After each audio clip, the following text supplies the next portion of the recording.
ಅವರು ಒಂದು ಮಾಲ್ಗುಡಿಯನ್ನು ಕಟ್ಟಿದರು ಅಂತ. ನೀವು ಆ ಪಾತ್ರೆಗಳನ್ನು ಭಾರತದ ಯಾವ ಪ್ರದೇಶದಲ್ಲಿಟ್ಟರೂ ಆ ಪಾತ್ರೆಗಳು ನಮಗೆ ಭಾಳ ಏನು ಒಂಥರ ಕ್ವಿಯರ್ ಅನಿಸುತ್ತೆ, ಅಂದರೆ ಇದು ಭಾಳ ನಿಜವಲ್ಲ ಅನಿಸುತ್ತೆ. ಬಟ್ ಅವರು ಆರ್ ಕೆ ನಾರಾಯಣರ ಮಾಲ್ಗುಡಿಯಲ್ಲಿ ಮಾತ್ರ ಹುಟ್ಟಲಿಕ್ಕೆ ಸಾಧ್ಯ, ಆ ಬೀದಿಯಲ್ಲಿ ಮಾತ್ರ ಓಡಾಡಲಿಕ್ಕೆ ಸಾಧ್ಯ, ಅಲ್ಲಿ ಮಾತ್ರ ಅವನು ಸಿಗಲಿಕ್ಕೆ ಸಾಧ್ಯ ಅಂತ. ಹೀಗೆ ಲೇಖಕ ತನ್ನದೇ ಒಂದು ಜಗತ್ತನ್ನು ಕಟ್ಟಿಕೊಂಡು ತನ್ನದೇ ಒಂದು ಊರನ್ನು ಕಟ್ಟಿಕೊಂಡು ಬದುಕುತ್ತಿರುವಂಥ ಅಥವಾ ಆ ಊರಲ್ಲಿ ಇರುವಂಥ ಕ್ರಮ ಇದೆಯಲ್ಲ, ಇದು ನನಗೆ ಭಾಳ ಇಷ್ಟ ಅಂತ.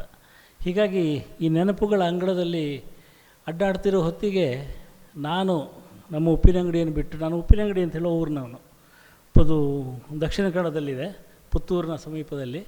ಅಲ್ಲೇ ನಾನು ಡಿಗ್ರಿ ತನಕ ಓದಿದ್ದು, ಅಂದರೆ 7ನೇ ಕ್ಲಾಸಿಂದ BCom ತನಕ ಅಲ್ಲೇ ಓದಿದ್ದು.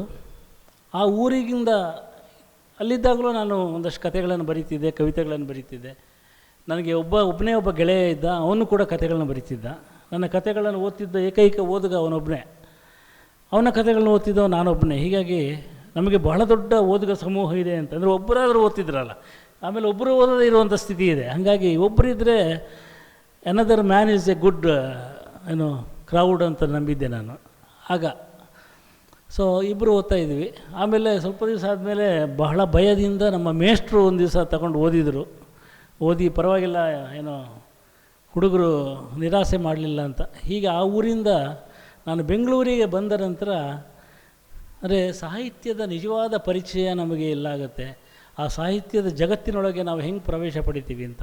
ನನಗೆ ಮೊದಲು ಸಿಕ್ಕಿದ್ದು ಯಾರಂದರೆ, ಉಪ್ಪಿನಂಗಡಿಲಿರುವಾಗಲೇ ನಾನೊಂದು ಸಲ ಬಳ್ಳಾರಿಯಲ್ಲಿ ಒಂದು ಸಾಹಿತ್ಯ ಕಮ್ಮಟ ನಡೆಯಿತು, ಸಣ್ಣ ಕಥಾ ಕಮ್ಮಟ ಅಂತ. ಆಗ ನಮ್ಮ ಅಕಾಡೆಮಿಗಳು, ಕೇಂದ್ರ ಸಾಹಿತ್ಯ ಅಕಾಡೆಮಿ ಮಾಡ್ತಾಯಿತ್ತು ಸಣ್ಣ ಕಥಾ ಕಮ್ಮಟ ಅಂತ. ಅದು ಎಷ್ಟು ಇಂಪಾರ್ಟೆಂಟ್ ಅಂದರೆ, ನನಗೆ ಅಲ್ಲಿ ಕುಮ್ಮಿ ಬಂದಿದ್ದರು, KV ನಾರಾಯಣ ಅವರು ಬಂದಿದ್ದರು, GS ಸದಾಶಿವ ಅವರದರ ನಿರ್ದೇಶಕರಾಗಿದ್ದರು. ಅಲ್ಲಿಗೆ KV ತಿರುಮಲೇಶ್ ಬಂದಿದ್ದರು. KV ತಿರುಮಲೇಶ್ ಅಲ್ಲಿ ಬಂದಿದ್ದಾಗ ಒಂದು ಸಲ ನಾವು ಊರು ಸುತ್ತುತ್ತಿದ್ವಿ ಅಲ್ಲಿ, ಅಂದರೆ ಅದು 10 ದಿನ ನಡೀತಾ ಇದ್ದಾಗ. ಸಂಜೆ ಒಂದು ದಿನ ಕುಂಬಿ ಬಂದು ನಮ್ಮನ್ನು ಜೈಲಿಗೆ ಕರ್ಕೊಂಡು ಹೋಗ್ತಾಯಿದ್ರು.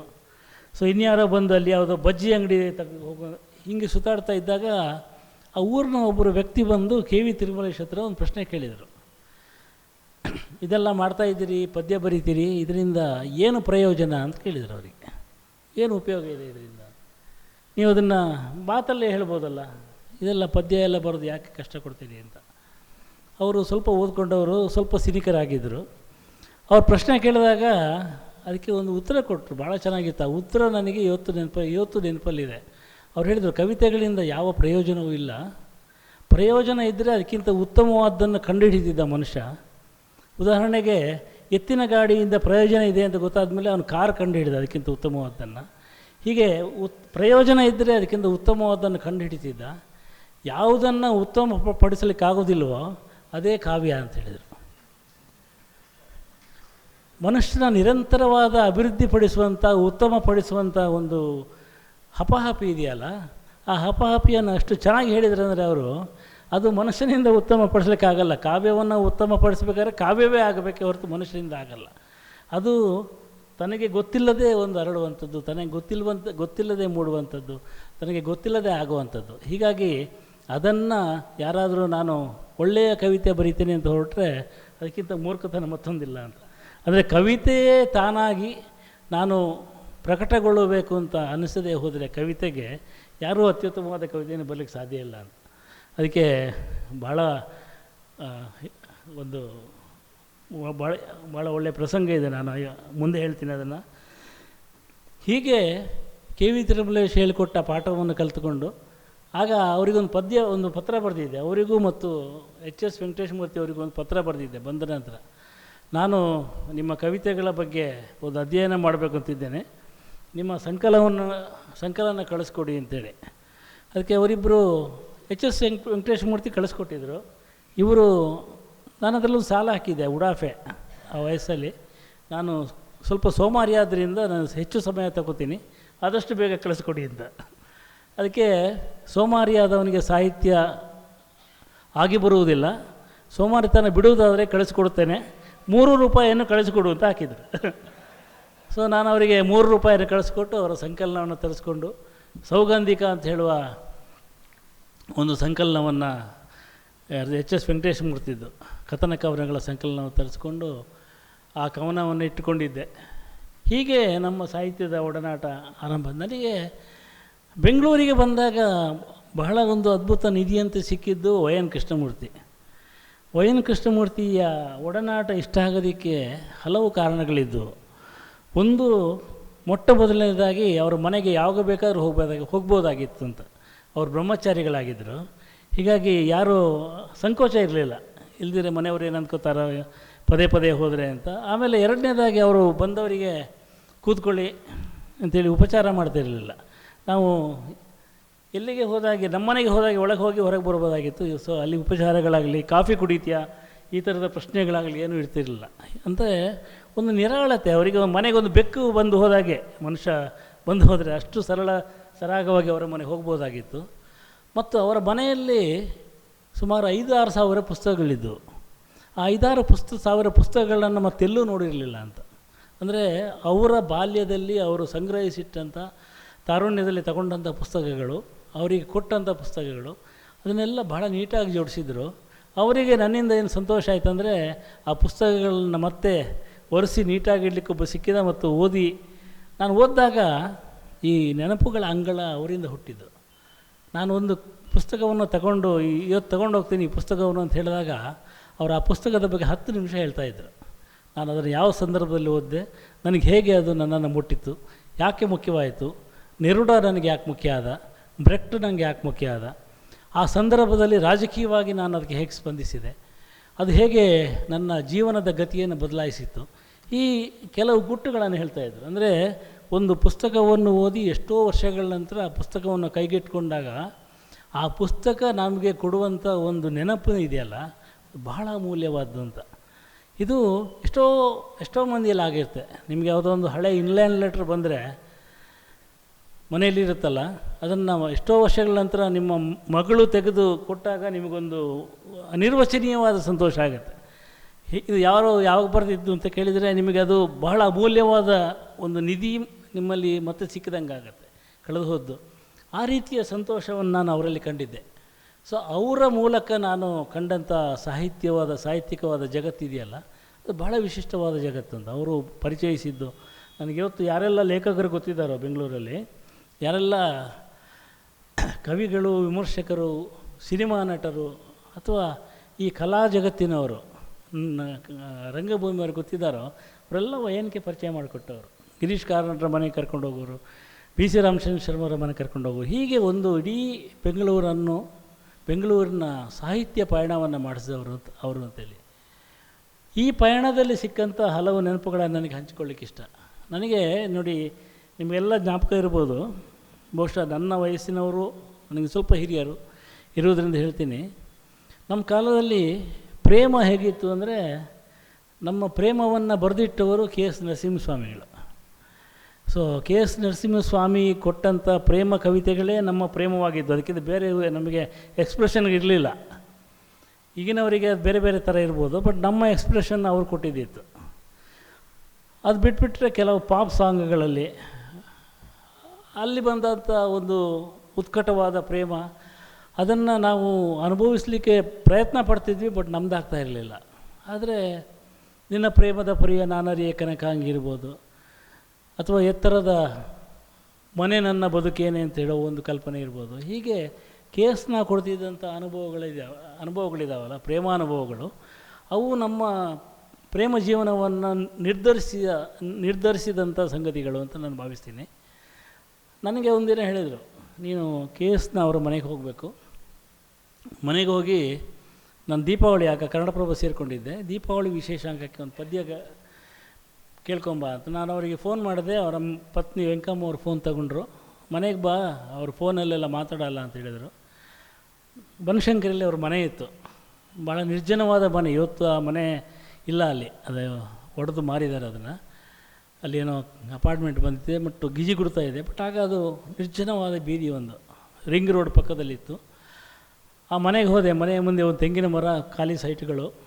ಅಲ್ಲಿ ಹೋದರೆ ಆ ಮನೆಯ ಜಗಲಿಯಲ್ಲಿ ಕೆ ಎಸ್ ನರಸಿಂಹಸ್ವಾಮಿಗಳು ನಶ್ಯ ಹಾಕ್ತಾ ಒಂದು ಬೆತ್ತದ ಕುರ್ಚಿಯಲ್ಲಿ ಕೂತಿದ್ರು. ನಾನು ಹೋಗೋ ದೃಶ್ಯ ಹೆಂಗಿತ್ತು ಅಂದರೆ, ಅವ್ರು ಬೆತ್ತದ ಕುರ್ಚಿಯಲ್ಲಿ ನಶ್ಯ ಹಾಕೋಕ್ಕೆ ಹಿಂಗೆ ಇಟ್ಕೊಂಡು ಕೂತಿದ್ದಾರೆ. ಒಳಗಡೆಯಿಂದ ವೆಂಕಮ್ಮನವರು ಸ್ಟೀಲ್ ಗ್ಲಾಸಲ್ಲಿ ಇದೇ ಥರ ಗ್ಲಾಸು ಕಾಫಿ ತೊಗೊಂಬರ್ತಿದ್ದಾರೆ. ನಾನು ಗೇಟ್ ತೆಗೆಯುವಾಗ ನನಗೆ ಕೇಳಿಸಿದ್ದೊಂದು ಶಬ್ದ ಏನಂದರೆ, ನಶ್ಯ ಹಾಕಬೇಡಿ, ಕಾಫಿ ತರ್ತಾ ಇದ್ದೀನಿ ಅಂತ. ಅಂದರೆ ಒಂದು ಕವಿಯ ಮನೆಯಲ್ಲಿ ಈ ಥರದ್ದೊಂದು ಸನ್ನಿವೇಶ ಎದುರಾಗುತ್ತೆ ನನಗೆ ಗೊತ್ತೇ ಇರಲಿಲ್ಲ. ನಾನು ಅಂದ್ಕೊಂಡೆ ಅವ್ರು ಏನೋ ಕಾವ್ಯಾತ್ಮಕವಾದ ಒಂದು ಜಗತ್ತಲ್ಲಿ ಇರ್ತಾರೆ ಅಂತ. ಸೊ ಅಲ್ಲಿ ನಶ್ಯ ಹಾಕಬೇಡಿ, ಕಾಫಿ ತರ್ತಾ ಇದ್ದೀನಿ ಅಂತ. ಇವರು ನಶ್ಯವನ್ನು ಹಾಗೆ ಕೈಯಲ್ಲಿ ಇಟ್ಕೊಂಡು ಅವರು ಕಾಫಿ ಕೊಟ್ಟರು, ಕಾಫಿಯನ್ನು ಕುಡಿದು. ಅವರ ಮನೆಯಲ್ಲಿ ನನಗೆ ಆ ಚಿತ್ರ ಹೇಗಿದೆ ಅಂದರೆ, ಆ ಕವಿತೆಯ ನಾಯಕ ಅವರು, ನಾಯಕಿ ವೆಂಕಮ್ಮನವರು. ಇಡೀ ಕವಿತೆ ನವಿಲೂರು, ಆ ನವಿಲೂರಿನ ಚೆಲುವೆ, ನವಿಲೂರಿನ ಜನ, ಅವರು ಹೇಳಿದಂಥ ಹಬ್ಬದ ಊಟದ ನಡುವೆ ಕಣ್ಣೀರ ಸುರಿಸಿದಿರಿ ಸುಮ್ಮನೀರಿ ಮಾವನವರೇ ಅಂತ ಹೇಳಿದ್ದು, ಇಡೀ ಅದು ಕಟ್ಕೊಡುತ್ತಲ್ಲ. ಅಂದರೆ ಒಂದು ಹೊಸಗೆ ಆಯಿತೆ ಅಂಥೇಳಿ, ಮೊದಲ ಹೊಸಗೆಯಿಂದ ಮದುವೆಯ ನಂತರ ತುಂಗಭದ್ರೆ ಈಕೆ ನದಿಯಲ್ಲ ವರುಷದ ಮಗಳು ಅಂತ. 2 ವರ್ಷ ಅಂದರೆ ಒಂದು ವರ್ಷ, ಇನ್ನೊಂದು ಮಳೆ. ತುಂಗಭದ್ರೆ ನದಿ ಮತ್ತು ಮಗಳು ಎರಡನ್ನು ಬರೆಯುವ ಆ ದಿನಗಳವರೆಗೆ ಎಲ್ಲ ಚಿತ್ರಗಳು ಕಣ್ಮುಂದೆ ಬಂದು ಹೋದವು. KS ಅವತ್ತು ನನಗೊಂದು ಪದ್ಯ ಬರ್ಕೊಟ್ರು. ಅಂದರೆ ಡಿಕ್ಟೇಟ್ ಮಾಡಿದರು. ಡಿಕ್ಟೇಟ್ ಮಾಡಿ ಅದರ ಕೊನೆಯ ಸಾಲುಗಳು ಮಾತ್ರ ಜ್ಞಾಪಕ ಇದೆ, ಯಾಕಂದರೆ ಅವರು ನನಗೆ ಸ್ವಲ್ಪ ಕಿವಿ ಹಿಂಡಿದ್ರು. ಅದನ್ನು ಬರ್ಕೊಂಡು ಹೋಗಿ ಅದನ್ನು ಟೈಪ್ ಮಾಡಿಸಿ ಮಾರನೇ ದಿನ ಅದನ್ನು ತಗೊಂಬಂದು ಅವ್ರಿಗೆ ಕೊಟ್ಟೆ. ಅದು 1994-95 ಇಸ್ವಿ, ಸುಮಾರು 30 ವರ್ಷ ಹಿಂದಿದ್ದು. ಅಲ್ಲಿ ಕೊಟ್ಟಾಗ ಅದರಲ್ಲಿ ಕೊನೆಯ ಸಾಲು ಏನಿತ್ತು ಅಂದರೆ, ಕವಿ ಎಷ್ಟು ದೂರದರ್ಶಿತ್ವ ಇದೆ ಅಂದರೆ, ಬತ್ತಿದ ಕೆರೆಯಂಗಳದಲ್ಲಿ ಹಾಡು ಹಕ್ಕಿ ಸತ್ತಿದೆ, ಬತ್ತಿದ ಕೆರೆಯಂಗಳದಲ್ಲಿ ಹಾಡು ಹಕ್ಕಿ ಸತ್ತಿದೆ, ಅದರ ಕಥೆಯ ಹೇಳಲಿಕ್ಕೆ ಯಾರಿಗೆ ಪುರುಸುತ್ತಿದೆ ಅಂತ. ಅಂದರೆ ಹೇಗೆ ನಮ್ಮ ಭಾವಕೋಶ ಬತ್ತಿ ಬರಡಾಗಿದೆ ಅಂತ ಹೇಳುವಾಗ 4 ಸಾಲುಗಳನ್ನು ಬರೆದಿದ್ರು. ಬತ್ತಿದ ಕೆರೆಯಂಗಳದಲ್ಲಿ ಹಾಡು ಹಕ್ಕಿ ಸತ್ತಿದೆ, ಅದರ ಕಥೆಯ ಹೇಳಲಿಕ್ಕೆ ಯಾರಿಗೆ ಪುರುಸುತ್ತಿದೆ ಅಂತ ಅವರು ಹೇಳಿದ್ದನ್ನು ಅವರು ಬಹಳ ಆಳವಾದ ಧ್ವನಿಯಿಂದ ಹೇಳ್ತಿದ್ರು. ಆಗ ಅವರಿಗೆ ತುಂಬ ವೇಗವಾಗಿ ಮಾತಾಡೋಕ್ಕಾಗ್ತಿರಲಿಲ್ಲ. ನಾನು ಅದನ್ನು ಕೇಳ್ಕೊಂಡು ಬಂದು ಬರೆದಿದ್ದೆ ಅಲ್ಲ, ಅದನ್ನು ಓದಿ ಹೇಳಿದೆ. ಅವರು ಓದಿ ಹೇಳಿದಾಗ ಅವ್ರು ಸಿಟ್ಟು ಬಂತು ಅವ್ರಿಗೆ. ಬತ್ತಿದ ಕೆರೆಯಂಗಳದಲ್ಲಿ ಹಾಡು ಹಕ್ಕಿ ಸತ್ತಿದೆ ಅಂತ ಹೇಳೋದು ನಿಜ, ಅದರ ಕಥೆಯ ಹೇಳಲಿಕ್ಕೆ ಯಾರಿಗೆ ಪುರುಸುತ್ತಿದೆ ಅಂತ ನಾನು ಹೇಳಿಲ್ಲ. ನಾನು ಹೇಳಿದ್ದು ಅದರ ಕಥೆಯ ಕೇಳಲಿಕ್ಕೆ ಯಾರಿಗೆ ಪುರುಸುತ್ತಿದೆ ಅಂತ. ಕವಿಗೆ ಪುರುಸುತ್ತಿದೆ ಹೇಳೋದಕ್ಕೆ, ಬಟ್ ಕೇಳೋದಕ್ಕೆ ಯಾರಿಗೆ ಪುರುಸುತ್ತಿದೆ. ಸೊ ನೀನು ತಪ್ಪರಿದೆಯಾ ಅಂತ ಹೇಳಿದರು. ಅಂದರೆ ನೆನಪು ಮತ್ತು ಸ್ಪಷ್ಟತೆ ಒಂದು ಕವಿಯಲ್ಲಿ ಹೇಗಿರುತ್ತಂದರೆ, ನನಗೆ ಹೇಳಬೇಕಾದನ್ನು ಹೇಳೋದಕ್ಕೆ ನನಗೆ ಟೈಮ್ ಇದೆ, ನನಗೆ ಆಸೆ ಇದೆ, ಆಸಕ್ತಿ ಇದೆ, ಕವಿತೆ ಇದೆ, ಆದರೆ ಕೇಳುವುದಕ್ಕೆ ಯಾರಿಗೆ ಪುರುಸುತ್ತೆ ಹಂಗೆ. ಅದಕ್ಕೆ ಆಗ ಅನ್ನಿಸ್ತದೆ. ಇವತ್ತಿನ ಸಂದರ್ಭ ನೋಡಿದಾಗ ಅವರು 30 ವರ್ಷದ ಹಿಂದೆ ಅದನ್ನು ಹೇಗೆ ಒಂದು ಭವಿಷ್ಯವಾಣಿ ಅಂತ ನುಡಿದ್ರು ಅಂತೇಳಿ. ಅಂದರೆ ಎಲ್ಲ ನಾನು ಬರೆದಂಥ ಹಸ್ತಿನಾವತಿ ಕಾದಂಬರಿಯ ಆರಂಭದಲ್ಲಿ ವ್ಯಾಸರದೊಂದು ಮಾತು ಹಾಕಿದೆ. ವ್ಯಾಸರು ಇಡೀ ಮಹಾಭಾರತವನ್ನು ಬರೆದ ನಂತರ ಒಂದು ಕಲ್ಲಿನ ಮೇಲೆ ಹತ್ತಿ ನಿಂತು 2 ಬಾಹುಗಳನ್ನು ಚಾಚಿ, ನಾನು ಇಷ್ಟೆಲ್ಲ ಹೇಳ್ತಿದ್ದೀನಿ, ಯಾರು ಕೇಳಿಸಿಕೊಳ್ತಾ ಇಲ್ಲ ಅಂತ. ಅಂದರೆ ತನ್ನ ಮಾತುಗಳನ್ನು ಕೇಳುತ್ತಿಲ್ಲ ಅಂತ ಹೇಳುವ ಒಂದು ಧ್ವನಿ ಇವತ್ತಿನದಲ್ಲ ಅಂತ. ಆ ಕಾಲದಲ್ಲೂ ಇತ್ತು. ಕವಿಗೆ ತನಗೆ ಬೇಕಾದ ಸಿಗ್ತಾ ಇಲ್ಲ, ತನಗೆ ಬೇಕಾದ ಸ್ಪಂದನೆ ಆಗ್ತಾಯಿಲ್ಲ, ತನ್ನ ಮಾತುಗಳಲ್ಲಿ ಕೇಳಿಸ್ಕೋತಿಲ್ಲ. ಒಂದು ಇಡೀ ನಾಗರಿಕತೆ, ಒಂದು ಇಡೀ ತಲೆಮಾರು ಅತ್ಯುತ್ತಮವಾದನ್ನು ಪಡೆಯದೇ ನಾಶವಾಗ್ತಾ ಇದೆ, ಪಡೆಯದೇ ಹೋಗ್ತಾ ಇದೆ ಅಂತ ಹೇಳುವ ಒಂದು ನೋವು ಹೇಗೆ ಅವರ ಮನಸ್ಸಲ್ಲಿ ಉಳ್ಕೊಂಡ್ಬಿಟ್ಟಿತ್ತು. ಇದೆಲ್ಲ ನನ್ನ ಓದಿನ, ಬರಹದ ಮತ್ತು ಗ್ರಹಿಕೆಯ ಹಾದಿಯಲ್ಲಿ ಸಿಕ್ಕಿದಂಥ ಪಯಣಗಳು ಅಂತ. ವೈನ್ಕೆ ಮತ್ತೆ ಅವರ ಹತ್ರನೇ ಯಾಕೆ ಹೋಗ್ತಿದ್ದೀನಿ ಅಂದರೆ, ಅದೇ ಒಂದು ನಮಗೆ ಮೂಲ ಗ್ರಂಥ ಇದ್ದಾಗೆ.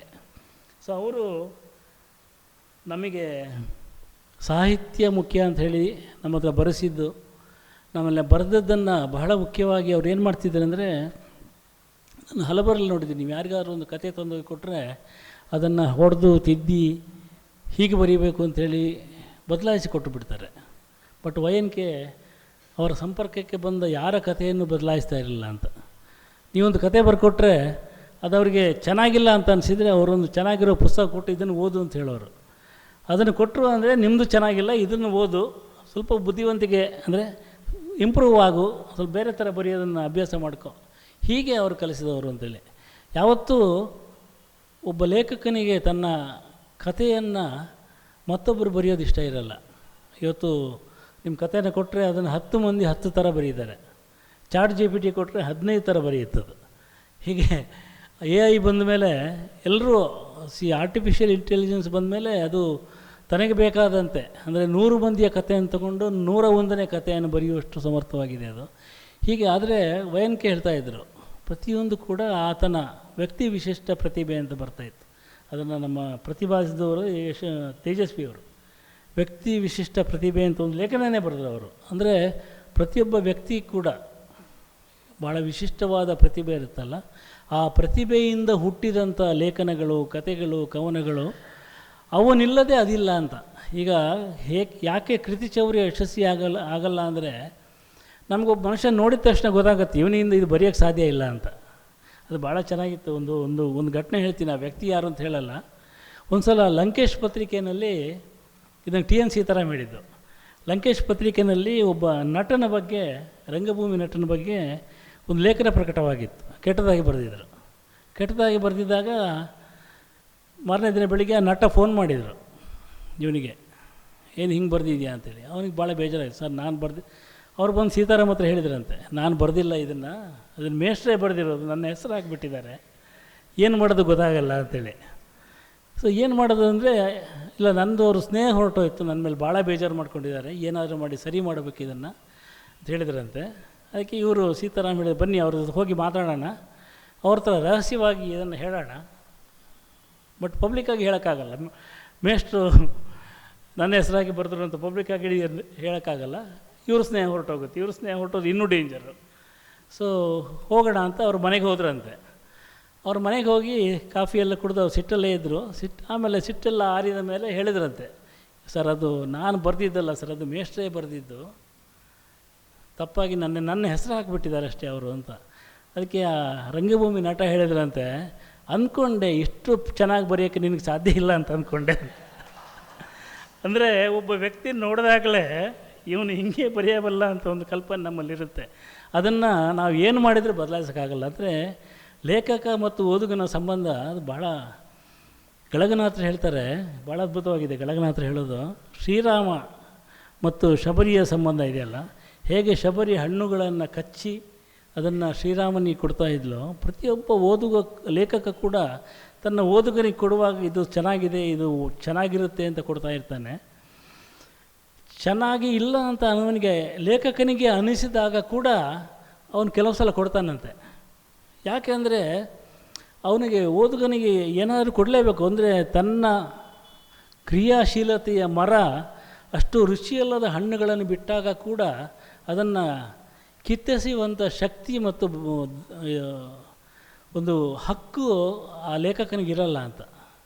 ಆ ಓದುಗ ಕೂಡ ಸ್ವಲ್ಪ ಚೆನ್ನಾಗಿಲ್ಲದಿದ್ದರೂ ಅದನ್ನು ಸ್ವೀಕಾರ ಮಾಡ್ತಾನೆ, ಯಾಕಂದರೆ ಇವತ್ತಿದು ಕೊಟ್ಟಿರ್ಬೋದು, ನಾಳೆ ಚೆನ್ನಾಗಿದೆ ಕೊಡ್ತಾನೆ ಅಂತ.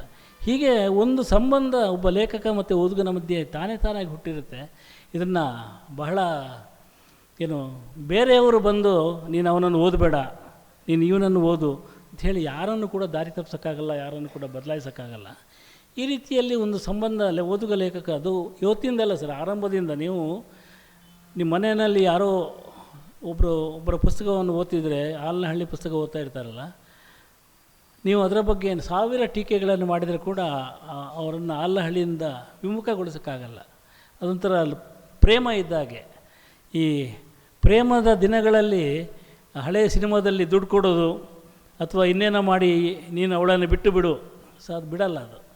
ಸೊ ನಿಜವಾದ ಲೇಖಕ ಮತ್ತು ನಿಜವಾದ ಓದುಗರ ಸಂಬಂಧ ಹಾಗಿರುತ್ತೆ ಅಂತ. ಅದಕ್ಕೆ ನನಗೆ ಗಳಗನಾಥರು ಹೇಳಿದರು, ಭಾಳ ಚೆನ್ನಾಗಿ ನೆನಪಿದೆ. ಅವರಿಗೆ ಆ ನಂಬಿಕೆ ಇತ್ತು ಮತ್ತು ಆ ನಂಬಿಕೆಯನ್ನು ಅವರು ಮತ್ತು ಓದುಗರು ಕೊನೆ ತನಕ ಉಳಿಸ್ಕೊಂಡಿದ್ದರು.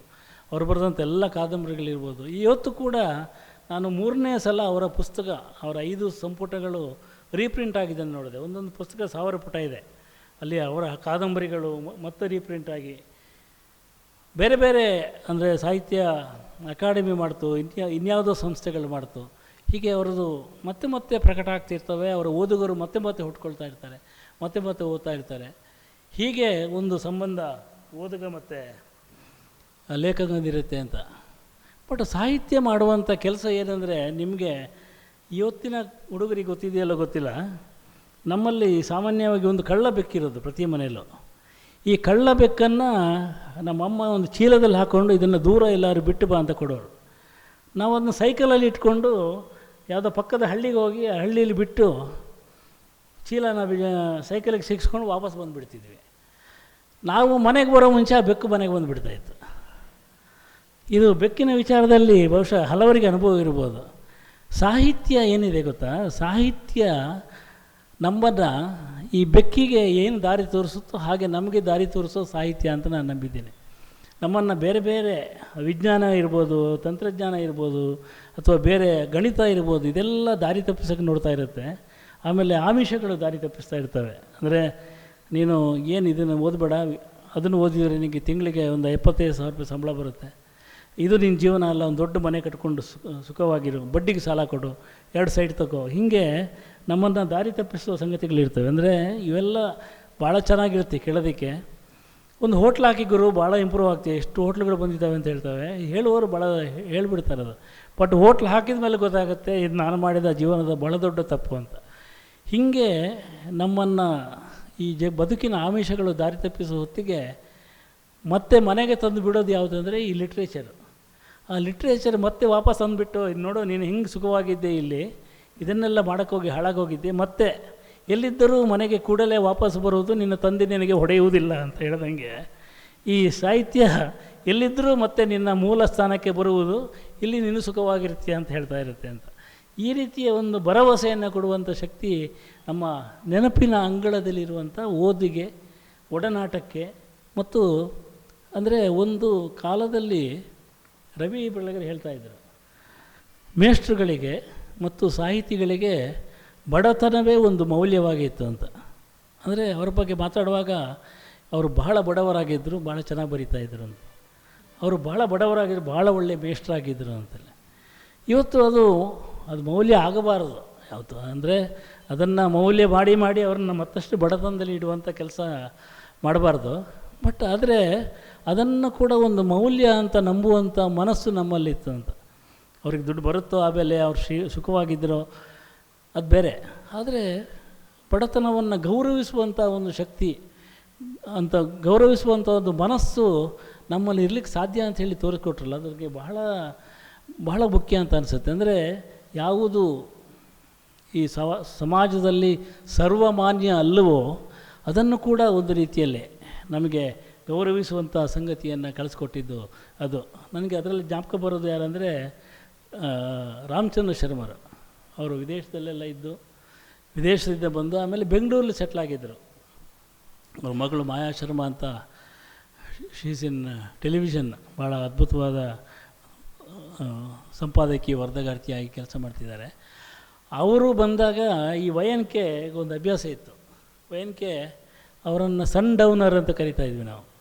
ಅಂದರೆ ಸೂರ್ಯ ಮುಳುಗಿದ ನಂತರ ಅವರು ಜಗತ್ತಿನಲ್ಲಿ ಕಾಣಿಸ್ಕೋತಿರಲಿಲ್ಲ ಅಂತ. ಅಂದರೆ ಹಾಗಾಗಿ 5 ಗಂಟೆಗೆ ಆಫೀಸ್ ಬಿಡೋದು. ಎಲ್ಲ ಸಂಪಾದಕರು ಏನಂದರೆ ಕೆಲಸ ಮಾಡು, ಇನ್ನೂ ಕೆಲಸ ಮಾಡು ಅಂತೇಳೋ, ಇವರು 4:15 ಬಂದು ಆಯಿತಾ ಕೆಲಸ ಆಯಿತಾ, ಆಗಿಲ್ಲ ಬೇಗ ಮಾಡು, 5 ಗಂಟೆಗೆ ಹೊರಡಬೇಕು ಅಂತ. ನನ್ನನ್ನು 5 ಗಂಟೆಗೆ ಹೊರಡಿಸ್ತಿರೋರು. ನಾನು ರವಿ ಹೆಗ್ಡೆ, ಅವರಿಗೆ ಭಾಳ ಇಷ್ಟವಾದ ನಾನು, ರವಿ ಹೆಗ್ಡೆ, ವಿಶ್ವೇಶ್ವರ ಭಟ್ಟು, ಈ 3 ಜನ ಭಾಳ ಮುಖ್ಯವಾದವರು. ಸರ್ ಸ್ವಲ್ಪ ನೀರು.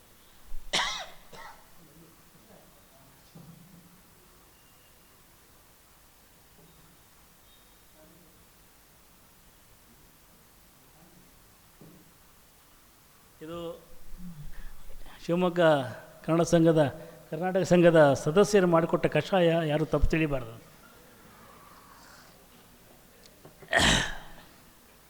ಸೊ ವಯನ್ಕೆ ಹೀಗೆ 5 ಗಂಟೆಗೆ ನಮ್ಮನ್ನು ಹೊರಡಿಸಿ ಪ್ರಯಾಣ ಕರ್ಕೊಂಡು ಹೋಗೋರು. ಅಂದರೆ ಬಾ ನಡ್ಕೊಂಡು ಹೋಗೋಣ ಅಂತ. ಒಂದಿನ ಎಲ್ ವಿ ಶಾರದಾ ಅವ್ರ ಮನೆಗೆ, ಒಂದಿನ ಸುಮತೀಂದ್ರ ನಾಡಿಗರ ಮನೆಗೆ, ಒಂದಿನ ರಾಮಚಂದ್ರ ಶರ್ಮರ ಮನೆಗೆ. ಅದು ಯಾವುದು ವಿದೌಟ್ ಇನ್ವಿಟೇಷನ್, ಯಾರ ಮನೆಯಲ್ಲೂ ಫೋನ್ ಇರಲಿಲ್ಲ. ಹೋಗೋಣ ಅಂತ ಅವ್ರ ಮನೆಗೆ ಹೋಗಿದ್ರೆ ಅವ್ರ ಮನೇಲಿ ಕೂತಿರ್ತಾಯಿದ್ರು, ನಿದ್ದೆ ಮಾಡ್ತಾಯಿದ್ರು. ಇವರು ಬಾಗಿಲು ತೆಗಿಯೋ ಅಂತೇಳಿ ಅವ್ರ ಮನೆಗೆ ಹೋಗಿ ಏನು ಬರ್ದಿದ್ಯಾ ಅಂತ. ಅಂದರೆ ಭಾಳ ಚೆನ್ನಾಗಿರೋ ಕಾನ್ವರ್ಸೇಷನ್ ಕಿವಿಗೆ ಬಿಡ್ತಿದ್ದಂದರೆ ಮನೆಗೆ ಹೋದ ತಕ್ಷಣ ಏನಯ್ಯ ಓದ್ದೆ ಇತ್ತೀಚೆಗೆ ಅಂತ, ಅಥವಾ ಏನಯ್ಯ ಬರದೆ ಅಂತ. ಇದೇ ಮಾತುಕತೆ. ನಿಮ್ಮೂರಲ್ಲಿ ಮಳೆ ಚೆನ್ನಾಗಿದೆಯಾ, ಬೆಳೆ ಚೆನ್ನಾಗಿದೆಯಾ ಅಂತ ಹೆಂಗೆ ಕೇಳ್ತೀವಿ, ಅಷ್ಟೇ ಸಹಜವಾಗಿ ಏನು ಓದ್ದೆ ಏನು ಬರದೆ ಅಂತ. ಸೊ ಅವರು ಒಂದು ಪದ್ಯ ಬರೆದಿದ್ದೀನಿ ಓದ್ತೀನಿ ಅಂತ ಆ ಪದ್ಯವನ್ನು ಓದೋದು. ಸೊ ಅವ್ರ ಮನೆಯಲ್ಲಿ ಅವರ ಪತ್ನಿ ಇದ್ದರೆ ಒಂದು ಕೋಡುಬಳೆ ಮತ್ತು ಒಂದು ಕಾಫಿ. ಸೊ ಆ ಸಂಜೆ ಅಲ್ಲೇ ಒಂದು ಕವಿಗೋಷ್ಠಿಯಾಗಿ ಅಲ್ಲೇ ಒಂದು ಒಳ್ಳೆಯ ಸಂಸರ್ಗದ ಜೊತೆ ಮುಗಿದು ಅಲ್ಲಿಂದ ನಾವು ಯಾವುದೋ ಕ್ಲಬ್ಬಿಗೆ ಬಂದು ಸಣ್ಣ ಗುಂಡು ಪಾರ್ಟಿ ಮಾಡಿ ಮನೆಗೆ ಬರ್ತಿದ್ದೆವು. ಇದು ನಮ್ಮ ಒಂದು ಸಂಪ್ರದಾಯ. ಬಟ್ ಅಲ್ಲಿ ಹೀಗೆ ಹೋದಾಗ ರಾಮಚಂದ್ರ ಶರ್ಮರ ಮನೆಗೆ ಹೋದಾಗ ರಾಮಚಂದ್ರ ಶರ್ಮರದೊಂದು ಬಹಳ ಒಳ್ಳೆಯ ಪದ್ಯ ಇದೆ, 7 ಸುತ್ತಿನ ಕೋಟೆ ಅಂತ. ಅದು ಎಷ್ಟು ಚೆನ್ನಾಗಿ ಬರೆದಿದ್ರಂದರೆ ಆ ಪದ್ಯಗಳಲ್ಲಿ ಒಂದು ಲಯ ಇತ್ತೇನೆಂದರೆ, 7 ಸುತ್ತಿನ ಕೋಟೆ, ನನಗೆ ಎಷ್ಟು ನೆನಪಿದೆ ಅಷ್ಟು ಹೇಳ್ತೀನಿ. 7 ಸುತ್ತಿನ ಕೋಟೆ, ಸರ್ಪ ಕಾವಲು ಅದಕ್ಕೆ ಒಳಗೆ ಹೊರಗೆ, ಸರ್ಪ ಕಾವಲು ಅದಕ್ಕೆ ಒಳಗೆ ಹೊರಗೆ, ಒಳಗೆ ರೋಧಿಸುತ್ತಿ ಹೇಳು ಚೆಲುವೆ ರಾಜಕುಮಾರಿ, ಅಲ್ಲಿಂದ ಪಾರಾಗಲು ಇರುವುದು ಒಂದೇ ದಾರಿ, ವಿಷ ಬೆಂಕಿ ಹೊಳೆ ಚೂರಿ ಅಂತ ಏನೋ ಹೀಗೆ. ಅಂದರೆ ಅಲ್ಲ, ಅದು 7 ಸುತ್ತಿನ ಕೋಟೆ, ಸರ್ಪ ಕಾವಲು ಅದಕ್ಕೆ ಒಳಗೆ ಹೊರಗೆ, ಅದರ ಮಧ್ಯೆ ನಡುವಿನ ಅರಮನೆ ಕೆಳಗೆ ನೆಲಮಾಳಿಗೆ ಅಂತ, ಅಲ್ಲಿ ರೋಧಿಸುತ್ತಿಗಳು ಚೆಲುವೆ ರಾಜಕುಮಾರಿ ಅಂತ. ಈ ಪದ್ಯ ಇದೆಯಲ್ಲ, ಈ ಪದ್ಯವನ್ನು ಅವರು ಅದು ಹೇಳ್ತಿದ್ದಂಗೆ ವಯನ್ಕೆ ಹೇಳಿದರು, ಈ ಪದ್ಯ ಯಾವುದು ಅಂದರೆ ನಮ್ಮ ಮನಸ್ಸಿನ ಬಗ್ಗೆ ಹೇಳ್ತಾ ಇರುತ್ತೆ. ನಮ್ಮ ಮನಸ್ಸಿನ 7 ಸುತ್ತಿನ ಕೋಟೆಯ ಒಳಗಡೆ ನಮ್ಮ ಭಾವನೆಗಳೆಲ್ಲ ಒಂಥರ ಬಂದಿಯಾಗಿರ್ತವೆ, ನಮಗೆ ಹೇಳಬೇಕಾದ ಮಾತುಗಳು ಬಂದಿಯಾಗಿರ್ತವೆ. ಇದನ್ನು ಆ ಕಡೆ ತರೋದು ಯಾವುದೇನೆಂದರೆ ಈ ಕವಿತೆ, ಈ ಸಾಹಿತ್ಯ. ಅದು ನಮ್ಮ ಮಾತುಗಳನ್ನು ಇನ್ಯಾರು ಆಡಿಬಿಡ್ತಾರೆ, ಅದಕ್ಕೆ ನಮಗೆ ಆಪ್ತವಾಗುತ್ತೆ. ಯಾರಿಗೋ ಬೈಬೇಕು ಅಂತಿರುತ್ತೆ, ಯಾರಿಗೋ ಹೇಳಬೇಕು ಅಂತಿರುತ್ತೆ, ಏನೋ ಒಂದು ಬಚ್ಚಿಟ್ಟ ಪ್ರೇಮವಿರುತ್ತೆ, ಅಥವಾ ಹೇಳಲಾಗದಂಥ ಮಾತುಗಳಿರ್ತವೆ. ಈ 7 ಸುತ್ತಿನ ಕೋಟೆ ಒಳಗೆ ಇರುವಂಥ ಸಂಗತಿಗಳನ್ನು ಆಚೆ ತರುವಂಥ ಕೆಲಸವನ್ನು, ಭಾಳ ಸರಳವಾದ ವಿವರಣೆ ಅಂತ ಅನಿಸ್ಬೋದು, ಬಟ್ ಒಬ್ಬೊಬ್ಬರಿಗೆ ಒಂದೊಂದು ಹೊಳಿಬೋದು.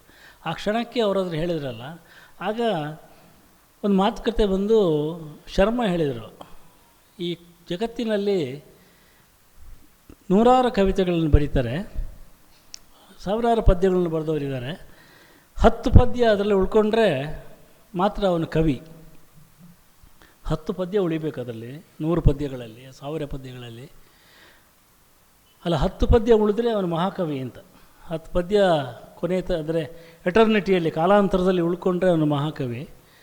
ಕನಿಷ್ಠ 1 ಪದ್ಯ ಉಳ್ಕೊಂಡ್ರೆ ಅವನು ಕವಿ ಅಂತೇಳಿ. ಆಗ ವಯನ್ಕೆಗೆ ಒಂದು ಕುಹಕ ಇದೆ. ಅವ್ರು ಕೇಳಿದರು, 1 ಪದ್ಯನ ಉಳ್ಕೊಳ್ಳದೆ ಹೋದರೆ ಏನಾಗುತ್ತೆ ಸರ್ ಅಂತ. ಅದಕ್ಕೆ ರಾಮಚಂದ್ರ ಶರ್ಮ ಹೇಳಿದರು, 1 ಪದ್ಯನ ಉಳಿದು ಹೋದರೆ ಅವನು ವಿಮರ್ಶಕ ಅಂತ ಹೇಳಿದರು. ಸೊ ಆನಂತರ ವಯನ್ಕೆ ಹೇಳ್ತಾ ಹೋದರು, ರಾಮಚಂದ್ರ ಶರ್ಮ ಕವಿ ಅಲ್ಲ ವಿಮರ್ಶಕ ಅಂತ. ಅಂದರೆ ಎಷ್ಟು ಬಿಟ್ಟಿತ್ತು ನೋಡಿ ಅವರು, ನೀನು ಕವಿ ಅಲ್ಲ ಅಂತ ಹೇಳೋದಿಲ್ಲ. ಅವ್ರದ್ದು ಈ ಥರದ ಹಲವಾರು, ಅಂದರೆ ಒಂದೇ ಮಾತಲ್ಲಿ ಒಂದು ಸಲ ಲಕ್ಷ್ಮಣರಾಯರ ಜೊತೆ ವಯನ್ಕೆ ಮಾತಾಡ್ತಿದ್ರಂತೆ. ಒಬ್ಬರು ಕವಿ ಬಗ್ಗೆ, ಶಿವಮೊಗ್ಗದ ಕವಿ ಬಗ್ಗೆ, ಹೆಸರು ಹೇಳಲ್ಲ ನಾನು, ಶಿವಮೊಗ್ಗದ ಕವಿ ಬಗ್ಗೆ ಮಾತಾಡ್ತಿದ್ದಾಗ ಲಕ್ಷ್ಮಣರಾವ್ ಹೇಳಿದ್ರಂತೆ, is not A good poet ಅಂತ. ಸಾಮಾನ್ಯ ಅವನು ಒಳ್ಳೆಯ ಕವಿ ಅಲ್ಲ, is not A good poet ಅಂತ ಹೇಳಿದ್ರಂತೆ. ವಯನ್ಕೆ ಗುಡ್ ಈಸ್ ಅನ್ನೆಸರಿ ಅಂತ ಹೇಳಿದ್ರು. Is not A good poet ಅಂತ ಹೇಳಬೇಕು, ಈಸ್ ನಾಟ್ ಎ ಗುಡ್ ಅಂತ ಹೇಳಬೇಕಾಗಿಲ್ಲ ಅಂತ, ಈಸ್ ನಾಟ್ ಎ ಪೋಯೆಟ್ ಅಂತ ಹೇಳಿ, ಅಂದರೆ ಕವಿಯೇ ಅಲ್ಲ ಅಂತ, ಒಳ್ಳೆ ಕವಿ ಅಂತ ಅಲ್ಲ ಅಂತಲ್ಲ, ಕವಿಯೇ ಅಲ್ಲ ಅಂತ. ಸೊ ಈ ರೀತಿಯ ತಮಾಷೆಗಳನ್ನ ವಯನ್ಕೆ ಬಹಳ ಚೆನ್ನಾಗಿ ಮಾಡ್ತಿದ್ರು ಆ ಕಾಲದಲ್ಲಿ. ಅವರು ಅದಕ್ಕೆ ಬಹಳ ಜನರ ದ್ವೇಷ ಕಟ್ಕೊಂಡಿರಲ್ಲ. ಲಂಕೇಶರ ಬಗ್ಗೆನೂ ಒಂದು ಅವ್ರದ್ದು ಈ ಥರ ತಮಾಷೆ ಇತ್ತು, ಅದು ಭಾಳ ಚೆನ್ನಾಗಿತ್ತದು. ಅವ್ರು ಏನಂದರೆ, ಒಂದು ಸಲ ಅವರ ಅಂಕಣದಲ್ಲಿ ಬರ್ಕೊಂಡಿದ್ದರು, ಈ ಶತಮಾನದ ಅತ್ಯುತ್ತಮ ಪತ್ರಕರ್ತ ಯಾರು ಅಂತ ಪಿ ಲಂಕೇಶ್, ಈ ಶತಮಾನದ ಅತ್ಯುತ್ತಮ ಕವಿ ಯಾರು ಅಂದರೆ ಪಿ ಲಂಕೇಶ್. ಎಲ್ಲ ಕ್ಷೇತ್ರದಲ್ಲಿದ್ದರು. ಈ ಶತಮಾನದ ಅತ್ಯುತ್ತಮ ನಿರ್ದೇಶಕ ಯಾರು ಅಂತ ಪಿ ಲಂಕೇಶ್, ಈ ಶತಮಾನದ ಅತ್ಯುತ್ತಮ ವಿಮರ್ಶಕ ಯಾರು ಅಂತ ಪಿ ಲಂಕೇಶ್, ಕಾದಂಬರಿಕಾರ ಪಿ ಲಂಕೇಶ್, ಆಮೇಲೆ ನಾಟಕಕಾರ ಪಿ ಲಂಕೇಶ್, ಹೇಳಿದವರು ಯಾರು ಪಿ ಲಂಕೇಶ್. ಸೊ ಹೀಗೆ ಅವರ ಒಂದು ಕೊನೆಯ ಮಾತಲ್ಲಿ ಅವ್ರದ್ದು ಕೊನೆಯ ಸಿಡಿ ಅಂತ ಬರ್ತಿತ್ತು. ಈ ಕೊನೆಯ ಸಿಡಿಯಲ್ಲಿ ಹೇಗೆ ಅದನ್ನು ಅವ್ರದ್ದು ಈ ಥರ, ಅಂದರೆ ಒಂದು ಸಾಹಿತ್ಯದ ಜೊತೆ ಒಡನಾಟ, ಅಂದರೆ ಸಾಹಿತಿಗಳ ಜೊತೆ ಒಡನಾಟವನ್ನು ಬಹಳ ಸರಾಗಗೊಳಿಸುವಂಥ ಸಂಗತಿ ಅವರಲ್ಲಿತ್ತು ಅಂತ. ಅವರು ರಾತ್ರಿ ಬರ್ತಾ ಸುಮತೀಂದ್ರ ನಾಡಿಗ ಮನೆ ಮುಂದೆ ಹೋಗ್ತಾಯಿದ್ರೆ, ನನ್ನೊಂದು ಸ್ಕೂಟ್ರ್ ಇತ್ತು. ಆ ಸ್ಕೂಟ್ರಲ್ಲಿ ಅವ್ರು ಕರ್ಕೊಂಡು ಹೋಗ್ತಾಯಿದ್ದೆ. ಇವತ್ತು ನಂದನ್ನು ಕರ್ಕೊಂಡು ಹೋದಾಗೆ, ಹಿ ವಾಸ್ 62 ದಟ್ ಟೈಮ್. 62ನೇ ವಯಸ್ಸಲ್ಲಿ ಅವ್ರನ್ನ ಸ್ಕೂಟ್ರಲ್ಲಿ ಕರ್ಕೊಂಡು ಹೋಗ್ತಾಯಿದ್ದೆ. ಸುಮತಿಯ ನಾಡಿಗ ಮನೆ ಮುಂದೆ ಬಂದರೆ ಅವರು ಸ್ಕೂಟ್ರಿಂದ ದೊಡ್ಡದಾಗಿ ಕಿರಿಚೋರು, ನಾಡಿಗ ನೀನು ಹೋಗುವುದು ಕಾಡಿಗ ಸುಡುಗಾಡಿಗ ಅಂತ. ಆಗ ಅವರು ಪ್ರತ್ಯಕ್ಷರಾಗೋರು, ವಯನ್ಕೆ ಬಂದರು ಅಂತೇಳಿ. ಹೀಗೆ. ಅಥವಾ ಶಿವಮೊಗ್ಗ ಸುಬ್ಬಣ್ಣರ ಮನೆ ಮುಂದೆ ಹೋದಾಗ ಸೂ ಬಿಟ್ಟರೆ ಬಣ್ಣ, ಬಾ ಬಿಟ್ಟರೆ ಸುಣ್ಣ, ಸುಬ್ಬಣ್ಣ ಅಂತ ಹೇಳೋದು. ಅಂದರೆ ಒಂದು ವಿಟ್ನಲ್ಲಿ, ಒಂದು ತಮಾಷೆಯಲ್ಲಿ, ಅಂದರೆ ಎಲ್ಲರನ್ನೂ but everybody would love him. So ಪ್ರೀತಿಸುವಂಥ ಒಂದು ಗುಣದಲ್ಲಿ ಅವರು ನಮ್ಮನಿಗೆ ಪರಿಚಯ ಮಾಡಿಕೊಟ್ಟಿದ್ದಂತ. ಅದರಲ್ಲಿ ಸುಮತಿಯ ನಾಡಿಗರಂತೂ ನಾನು ಕಂಡಂಥ ಅತ್ಯುತ್ತಮ ಕಾವ್ಯ ಪ್ರೇಮಿಗಳಲ್ಲಿ ಒಬ್ಬರು ಸುಮತಿಯ ನಾಡಿಗರು. ಇವತ್ತು ನಾವು ಅವರು ಹಲವಾರು ಕಾರಣಗಳಿಗೆ ಅವರು ಕೊನೆಯ ದಿನಗಳಲ್ಲಿ ಮಟ್ಟಣ್ಣವ್ರ ಬಗ್ಗೆ ಪದ್ಯ ಬರೆದರು. ಮಟ್ಟಣ್ಣನವರ ವಿಧಾನಸೌಧಕ್ಕೆ ಬಾಂಬ್ ಇಟ್ಟಣ್ಣನವರು ಅಂತೆಲ್ಲ ಪದ್ಯ ಬರೆದರು ಅವರ ಕೊನೆಗೆ. ಬಟ್ ಆರಂಭದ ದಿನಗಳಲ್ಲಿ ಅವರು ಬರೆದಂತಹ ದಾಂಪತ್ಯ ಗೀತ ಇರ್ಬೋದು, ಆಮೇಲೆ ಅವರ ಹಲವು ಪದ್ಯಗಳು, ಕಥೆಗಳು, ಕಾರ್ಕೋಟಕ ಅಂತ ಹೇಳುವ ಕಥೆ ಇರ್ಬೋದು, ಅಥವಾ ಅವರು ಬಹಳ ಸುಂದರವಾದ ನಟರಾಜ ಕಂಡ ಕಾಮನ ಬಿಲ್ಲು ಒಂದು ಪದ್ಯ ಇದೆ. ಇದನ್ನೆಲ್ಲ ಪದ್ಯ ಬರೆಯೋದು ಮತ್ತು ಅದನ್ನು ಓದಿ ಹೇಳೋದು ಅವರ ಬಹಳ ದೊಡ್ಡ ಗುಣಗಳಲ್ಲಿ. ಅಂದರೆ ನಾನು ಮತ್ತು ನನ್ನ ಗೆಳೆಯ ಗೋಪಾಲಕೃಷ್ಣ ಕುಂಟಿನಿ ಬಗ್ಗೆ ಹೇಳಿದ್ನಲ್ಲ, ಇಬ್ಬರು ಒಬ್ರಿಗೊಬ್ಬರು ಓದಿ ಹೇಳ್ತಾ ಇದ್ದೀವಿ ಕಥೆಗಳನ್ನಂತ. ಅವ್ರದ್ದು ಅದೇ ಗುಣ ಅಂತ. ಒಂದು ಪದ್ಯವನ್ನು ಬರೆದ್ರೆ ತಕ್ಷಣ ಅದನ್ನು 5 ಮಂದಿಗೆ ಓದಿ ಹೇಳದಿದ್ದರೆ ಆ ಪದ್ಯ ಸತ್ತೋಗ್ಬಿಡುತ್ತೆ ಅಂತ ಅವರಿಗೆ. ಹೀಗಾಗಿ ಅದನ್ನು ಓದಿ ಹೇಳೋರು. ಒಂದು ಸಲ ಅವ್ರು ನನಗೆ ಫೋನ್ ಮಾಡಿದರು. ನನಗೆ ಆಗಷ್ಟೇ ಬೆಂಗಳೂರಿಗೆ ಬಂದಿದ್ವಿ, ಕಡಿಮೆ ಸಂಬಳ, ಸಂಜೆ ಆಗ್ತಿದ್ದಂಗೆ ಹಸಿವು ಶುರುವಾಗೋದು. ಸೈಕಲ್ ಇತ್ತಾಗ ನಂತರ ಫೋನ್ ಮಾಡಿದ್ರೆ ಆಫೀಸಿಗೆ, ಮನೆಗೆ ಬಾರಯ್ಯ, ಒಂದು ಒಳ್ಳೆ ಪದ್ಯ ಬರೆದಿದ್ದೀನಿ, ನೀನು ಅದನ್ನು ಕೇಳಿಸ್ಕೋಬೇಕು ಅಂತೇಳಿ. ಸರಿ ಸರ್ ಬರ್ತೀನಿ, ನನಗೆ ಸಿಕ್ಕಾಪಟ್ಟೆ ಹಸಿವಾಗಿ ತಿಂಡಿ ಮನೇಲಿ ಮಾಡಿಸ್ತೀನಿ ಬಾ ಅಂದರು. ಸೊ ಸೈಕಲ್ ಹತ್ಕೊಂಡು ಮನೆಗೆ ಹೋದೆ. ನಮ್ಮ ಆಫೀಸಿಂದ ಅವ್ರ ಮನೆಗೆ 11 ಕಿಲೋಮೀಟ್ರು. ಅವ್ರ ಮನೆಗೆ ಹೋದೆ. ಅವ್ರ ಮನೆಗೆ ಹೋದರೆ ಒಳಗಡೆಯಿಂದ ಅವ್ರ ಪತ್ನಿ ಬಂದರು. ಹಸಿವಾಗುತ್ತೆ ಅಂತ ಹೇಳಿದಲ್ಲ, ಈರುಳ್ಳಿ ದೋಸೆ ಮಾಡಿದ್ದೀನಿ, ಈರುಳ್ಳಿ ದೋಸೆ ತಿಂದು ಮೊದಲು ಪದ್ಯ ಕೇಳಬೇಕು, ಆಮೇಲೆ ಈರುಳ್ಳಿ ದೋಸೆ ಅಂದ್ರಿ ಅವರು. ಇಲ್ಲ ಇಲ್ಲ ಓದ್ಬಿಡ್ತೀನಿ ಬಿಡು, ಆಮೇಲೆ ತಿಂದ ಮೇಲೆ ನಿಮಗೆ ಮನಸ್ಸು ಚಂಚಲ ಆಗ್ಬೋದು, ಓದ್ತೀನಿ ಅಂತೇಳಿ ಒಂದು ಪದ್ಯ. ಆ ಪದ್ಯದ ಹೆಸರು ಈರುಳ್ಳಿ ಅಂತ ಅವ್ರ ಸಂಕಲನದಲ್ಲಿದೆ. ಅದು ಹೆಂಡತಿ ಈರುಳ್ಳಿ ದೋಸೆ ಮಾಡ್ತೀನಿ ಅಂತ ಹೇಳಿದಾಗ ಈ ಪದ್ಯ ಹೊಳೆಯುತ್ತಂತೆ. ಆಕೆ ಈರುಳ್ಳಿ ದೋಸೆ ಮಾಡುವಷ್ಟು ಹೊತ್ತು ಬರೆದಿದ್ದಾರೆ. 8 ಪುಟದ ಪದ್ಯ ಸರ್. ಆ 8 ಪುಟದ ಪದ್ಯವನ್ನು ಓದಿದರು ಅವರು ಸುಮಾರು ಅರ್ಧ ಗಂಟೆಗಳ ಕಾಲ ಪದ್ಯವನ್ನು ಓದಿ. ನಾನು ಆಮೇಲೆ ಈರುಳ್ಳಿ ದೋಸೆ ತಿಂದೆ. ನನಗೆ ಪದ್ಯ ಚೆನ್ನಾಗಿತ್ತ, ಈರುಳ್ಳಿ ದೋಸೆ ಚೆನ್ನಾಗಿತ್ತ ಅಂತ ಹೆಂಗೆ ಹೇಳೋದು ನಾನು? ಅಂದರೆ ಹಸಿದವನಿಗೆ ಈರುಳ್ಳಿ ದೋಸೆ ಬೇಕೋ, ಈರುಳ್ಳಿ ಪದ್ಯ ಬೇಕೋ? ಸೊ ಇದು ನಾನೊಂದು ಲೇಖನದಲ್ಲಿ ಬರೆದೆ. ಆಮೇಲೆ ಒಂದು ದಿನ ಎಲ್ಲೋ ಸಿಕ್ಕಿದಾಗ ಅಟ್ಟಿಸ್ಕೊಂಡ್ಬಂದರು. ಒಂದು ಒಳ್ಳೆ ಪದ್ಯ ಕೊಟ್ಟರೆ ನೀನು ಶುಷ್ಕವಾದ ಈ ಜಗತ್ತಿಗೆ ಸಂಬಂಧಪಟ್ಟ ಈರುಳ್ಳಿ ದೋಸೆಯನ್ನು ಮೆಚ್ಕೊಂಡಿದೆಯಾ, ನಿನ್ನಲ್ಲಿ ಕವಿತ್ವವೇ ಇಲ್ಲ, ನೀನು ಉದ್ಧಾರ ಆಗಲ್ಲ ಅಂತ ಬೈದರು. ಅಂದರೆ ಈ ರೀತಿಯ ಒಂದು ಸಂಬಂಧ ಆಗ ಸಾಧ್ಯವಿತ್ತು. ಅವ್ರ ಜೊತೆ ಈ ಥರದ ಹಲವು ಪ್ರಸಂಗಗಳಿವೆ. ಒಂದು ಸುಮತಿಯ ನಾಡಿಗರ ಜೊತೆ ಅವ್ರ ಜೊತೆನೇ ಒಂದು ಸೆಷನ್ ಮಾಡ್ಬೋದು, ಅವ್ರದ್ದೇ ಒಂದು ಸೆಷನ್ ಮಾಡ್ಬೋದು. ಒಂದು ಸಲ ಅವರು ಎಷ್ಟು ತದೇಕ ಚಿತ್ತದಿಂದ ಪದ್ಯ ಓದ್ತಾ ಇದ್ದರು ಅಂದರೆ, ಆಗ ನಾನು ಇದಾಗಿ ಸ್ವಲ್ಪ ದಿವಸಗಳ ನಂತರ ಕನ್ನಡಪ್ರಭದಿಂದ ಮನೆಗೆ ಹೋಗ್ತಾಯಿದ್ದೆ. ಕಾರ್ ಇತ್ತು ನಂದು, ಒಂದು ಮಾರುತಿ 800 ಕಾರು. ಆಗ ಈಗಕ್ಕಿಂತ 10 kg ಜಾಸ್ತಿ ಇದ್ದೆ, ಭಾಳ ದಪ್ಪಗಿದ್ದೆ. ಆ ಮಾರುತಿ ಕಾರಲ್ಲಿ ಹೋಗ್ತಾಯಿದ್ದೆ. ಆಗ ಒಂದು ಸಣ್ಣ ಫೋನ್ ಬರ್ತಿತ್ತು, ನೋಕಿಯಾದು, 300 ರೂಪಾಯಿದೆ ಸಣ್ಣ ಫೋನ್, ಅದು ಹಿಂಗೆ ಇಟ್ಕೊಂಡ್ರೆ. ಸೊ ಅವರು ಒಂದಿನ ಫೋನ್ ಮಾಡಿದರು ಆಫೀಸಿಂದ ಹೊಡ್ತಿದ್ದಂಗೆ, ಒಂದು ಪದ್ಯ ಓದ್ತೀನಿ ಕೇಳಿಸ್ಕೊ ಅಂತ. ಇಲ್ಲ ಹೊಟ್ಕೊ ಅಲ್ಲೇ ಹಾಗೆ ಕೇಳಿಸ್ಕೊ ಓದ್ತೀನಿ ಅಂದರೆ ಅವರಿಗೆ ಹೇಳಿದ ತಕ್ಷಣ ಓದಬೇಕು. ಕೇಳಿಸ್ಕೋತಾ ಬಂದೆ ನಾನು. ಕೇಳಿಸ್ಕೋತಾ ಬಂದು ಮನೆಯಲ್ಲಿ ಅರ್ಧ ದೇವೇಗೌಡ ಪೆಟ್ರೋಲ್ ಬಂಕ್ ಅಂತಿದೆ ಅಲ್ಲಿ ಪದ್ಮನಾಭನಗರದಲ್ಲಿ. ಅಲ್ಲಿ ಬರ್ತಿದ್ದಂಗೆ ಆ ಫೋನು ಜಾರಿ ಬಿದ್ದುಬಿಡ್ತು ಕೆಳಗಡೆ, ಕಾಲು ಕೆಳಗಡೆ ಬಿದ್ದುಬಿಡ್ತು. ಅದನ್ನು ತೆಗಿಯೋಕ್ಕೆ ನನಗೆ ಸಾಧ್ಯನೇ ಇಲ್ಲ, ನನ್ನ ಬಗ್ಗಕ್ಕಾಗಲ್ಲ ಅಲ್ಲಿ ಒಳಗಡೆ, ಈಗಲೂ ಆಗಲ್ಲ, ಆಗಂತೂ ಸಾಧ್ಯನೇ, ಸಣ್ಣ ಕಾರು ಬೇರೆ. ಸೊ ಅದನ್ನಲ್ಲಿ ಬಿಟ್ಟು ಅಲ್ಲಿಂದ 15 ನಿಮಿಷ ಮನೆಗೆ ಹೋಗಿ ಫೋನ್ ಎತ್ಕೊಂಡು ನೋಡಿದರೆ ಮತ್ತು ಕವಿತೆ ಓದ್ತಿದ್ದಾರೆ ಅವರು. ಅಂದರೆ ಕವಿಗೆ ಆ ನಂಬಿಕೆ ಇರಬೇಕು ಅಂತ ನನಗೆ ಆ ಕ್ಷಣ ಅನ್ನಿಸ್ಬಿಡ್ತು ಅಂತ. ಆ ಕಡೆ ಅವನು ಕೇಳ್ತಾನೋ ಇಲ್ವೋ, ತಾನು ಹೇಳುವುದನ್ನು ಕವಿ ಹೇಳಿಬಿಡಬೇಕು, ತಾನು ಓದುವುದನ್ನು ಓದಿಬಿಡಬೇಕು. ಆ ಕವಿತೆ ಓದುವಾಗ ಅವನನ್ನು ಯಾವುದು ಕೂಡ ಡಿಸ್ಟರ್ಬ್ ಮಾಡಬಾರ್ದು ಅಂತ. ಅವರಿಗೆ ಆ ಫೋನ್ ಬಿದ್ದಿದ್ದು ಗೊತ್ತಾಗಿಲ್ಲ, ನಾನು ಕೇಳಲಿಲ್ಲ ಅಂದರೆ ಗೊತ್ತಾಗಿಲ್ಲ. ಕೊನೆಯಲ್ಲಿ ನನಗೆ 4 ಸಾಲು ಕೇಳಿತದು. ಆ 4 ಸಾಲು ಕೇಳಿ ಹೇಗಿದೆ ಅಂತ ಕೇಳಿದರು. ಭಾಳ ಚೆನ್ನಾಗಿದೆ ಸರ್, ಮಧ್ಯೆ ಮಧ್ಯೆ ಸ್ವಲ್ಪ ಮಿಸ್ ಆಯಿತು ಕಾರಲ್ಲಿ ಇದ್ದಿದ್ದಕ್ಕೆ ಅಂತ ಹೇಳಿದೆ. ಇಲ್ಲ ಕಳಿಸ್ಕೊಡ್ತೀನಿ ಅಂತೇಳಿ ಆಮೇಲೆ ಕಳಿಸ್ಕೊಟ್ರು. ಈ ರೀತಿಯ ಒಂದು ನೆನಪುಗಳ ಅಂಗಳದಲ್ಲಿ, ನೆನಪುಗಳ ಇದರಲ್ಲಿ ಹಾದು ಬಂದ ನಂತರ ನನಗೆ ಭಾಳ ಭಯ ಆಗೋದೇನೆಂದರೆ, ಇವತ್ತಿಗೂ ಕೂಡ ನನಗೆ ಇವತ್ತು ಬೆಳಿಗ್ಗೆ ಹೇಳಿದ್ರು 100 ಪುಸ್ತಕ ಬರೆದಾಗ ಏನು ಅನ್ನಿಸ್ತು ಅಂದರೆ, ನನಗೆ ಭಾಳ ಭಾರ ಅನ್ನಿಸ್ತು. ಯಾಕೆಂದರೆ ಓದುಗರ ಮೇಲೆ ಯಾರ್ದ ಮೇಲೆ 100 ಪುಸ್ತಕ ಇಟ್ಬಿಟ್ರೆ ಅವರು ಬದುಕಬೇಕೋ ಬೇಡವೋ ಅಂತ. ಒಂದು 10 ಪುಸ್ತಕ ಇಟ್ಟರೆ ಓಕೆ, ಸ್ವಲ್ಪ ಕರುಣೆ ಇದೆ ಅಂತ ಹೇಳ್ಬೋದು. 100 ಪುಸ್ತಕ ಇಟ್ಟರೆ ಅವ್ರನ್ನ ಅದು ಅತ್ಯಂತ ಕರುಣೆ ಇಲ್ಲದ ಮನುಷ್ಯ ಮಾತ್ರ ಮಾಡುವಂಥ ಕೆಲಸ ಅಂದೆ. ಯಾಕೆ ಅಂತ ಕೇಳಿದರು, ನಮ್ಗೆ ಗೊತ್ತಿರಲ್ಲ ನಾವು ಬರೆದಿರೋದೆಲ್ಲ ಚೆನ್ನಾಗಿದೆಯೋ, ಬರೆದಿರೋದೆಲ್ಲ ಓದುವಂಥ ಪುಸ್ತಕಗಳು, ಅಥವಾ ನಮ್ಮ ಪೂರ್ವಸೂರಿಗಳಲ್ಲಿ 100, 200, 300, 800 ಪುಸ್ತಕ ಬರೆದವರಿದ್ದಾರೆ. ನಾವು 5-6 ಪುಸ್ತಕ ಓದಿರ್ತೀವಿ. ಒಬ್ಬನ ಎಲ್ಲ ಸಿನಿಮಾಗಳನ್ನು ನೋಡುವಂಥ ಕೆಲವರಿದ್ದಾರೆ. ಒಬ್ಬನ ಎಲ್ಲ ಸಿನಿಮಾಗಳನ್ನು ಒಂದರ ಹಿಂದೆ ನೋಡೋದು, ಎಲ್ಲ ಪುಸ್ತಕಗಳನ್ನು ಒಂದು ಅಧ್ಯಯನಶೀಲ ಬಹಳ ಕೆಲವು ಮಂದಿ ಇರ್ತಾರೆ. ಅದಕ್ಕೆ ಕಾರಣಗಳಿರ್ತವೆ. ಬಟ್ ಒಬ್ಬ ಲೇಖಕನ ಎಲ್ಲ ಪುಸ್ತಕವನ್ನು, ಅಂದರೆ ಟಿ ಕೆ ರಾಮರ ಪುಸ್ತಕವನ್ನಂದರೆ ಎಲ್ಲ ಓದಿರ್ತೀವಿ ನಾವು. ಎಚ್ ಜಿ ರಾಧಾದೇವಿ ಅಥವಾ ಪ್ರಕಾಶ್ ಅಂತ ಆಗ ಬರಿತಾ ಇದ್ರು ಒಬ್ಬರು, ಪತ್ತೆದಾರಿ. ಈ ಪತ್ತೆದಾರಿ ಪುಸ್ತಕಗಳನ್ನು ಅಷ್ಟು ಓದಿರ್ತೀವಿ. ಯಾಕೆಂದರೆ ಅಲ್ಲಿ ಲೇಖಕನ ಮನೋಧರ್ಮ ಇರೋದಿಲ್ಲ, ಅಲ್ಲಿ ರೋಚಕತೆ ಇರುತ್ತೆ. ಎಲ್ಲಿ ಲೇಖಕ ತಾನು ಒಂದು ಕಥೆಯಲ್ಲಿ, ಕೃತಿಯಲ್ಲಿ ಕಾಲ ದೇಶಗಳೊಡನೆ ಪ್ರಕಟವಾಗುತ್ತಾನೋ ಆಗ ಆತನ ಕೃತಿಯನ್ನು ಓದಲಿಕ್ಕೆ ಬಹಳ ಸಮಯ ಬೇಕಾಗುತ್ತೆ. ಮತ್ತು ಓದುಗ ಕೂಡ ಲೇಖಕನ ಪ್ರತಿಭೆಯ ಒಂದು ಅಂಶವನ್ನು ಹೊಂದಿರಬೇಕಾಗತ್ತೆ, ಸುಮ್ಮನೆ ಓದೋಕ್ಕಾಗಲ್ಲ ಅದು. ಹೀಗಾಗಿ ಒಂದು ಕವಿತೆ ನಮಗೆ ಅರ್ಥವಾಗಲ್ಲ, ಒಂದು ಕವಿತೆ ನಮಗೆ ಮುಟ್ಟಲ್ಲ ಅಂತ ಹೇಳಿದಾಗ ಅದನ್ನು ಮತ್ತೆ ಮತ್ತೆ ಓದಬೇಕಾಗತ್ತೆ, ಮತ್ತೆ ಮತ್ತೆ ನಮ್ಮ ಜೊತೆ ಇಟ್ಟಬೇಕಾಗುತ್ತೆ.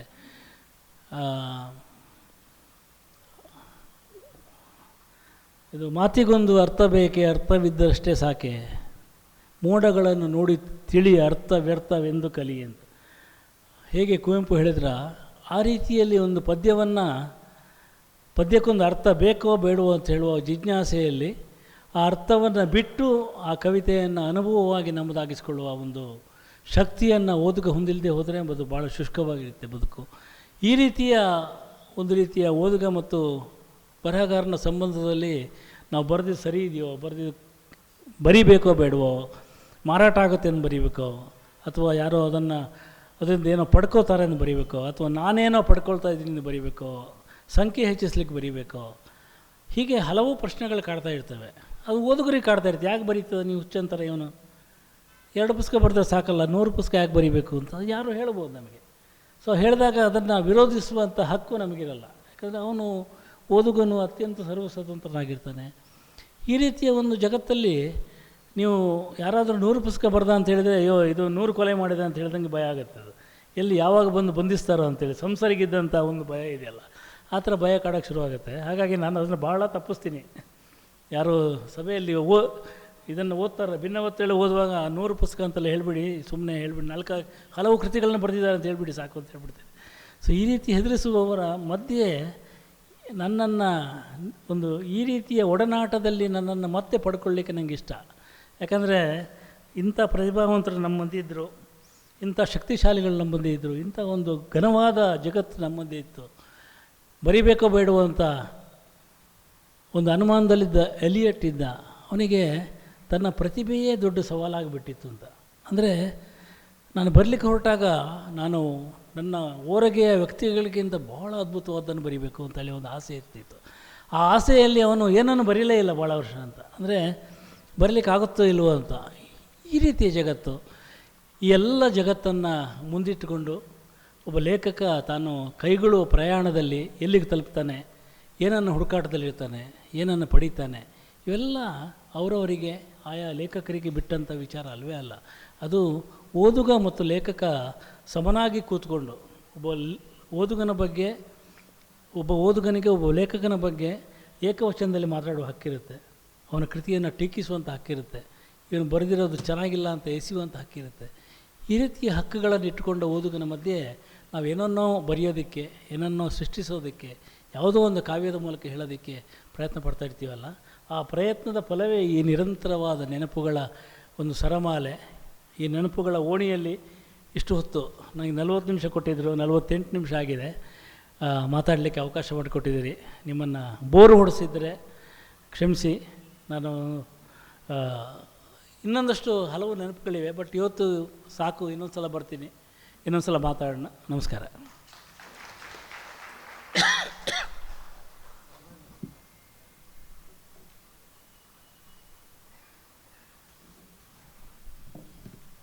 ಜೋಗಿ ಸರ್ಗೆ ನಮಿಸ್ತಾ ಅವ್ರ ಮಾತುಗಳನ್ನ ಕೇಳ್ತಿದ್ರೆ ಜನ್ರೇಷನ್ಗಳೇ ನೆನಪಾಗ್ತದೆ.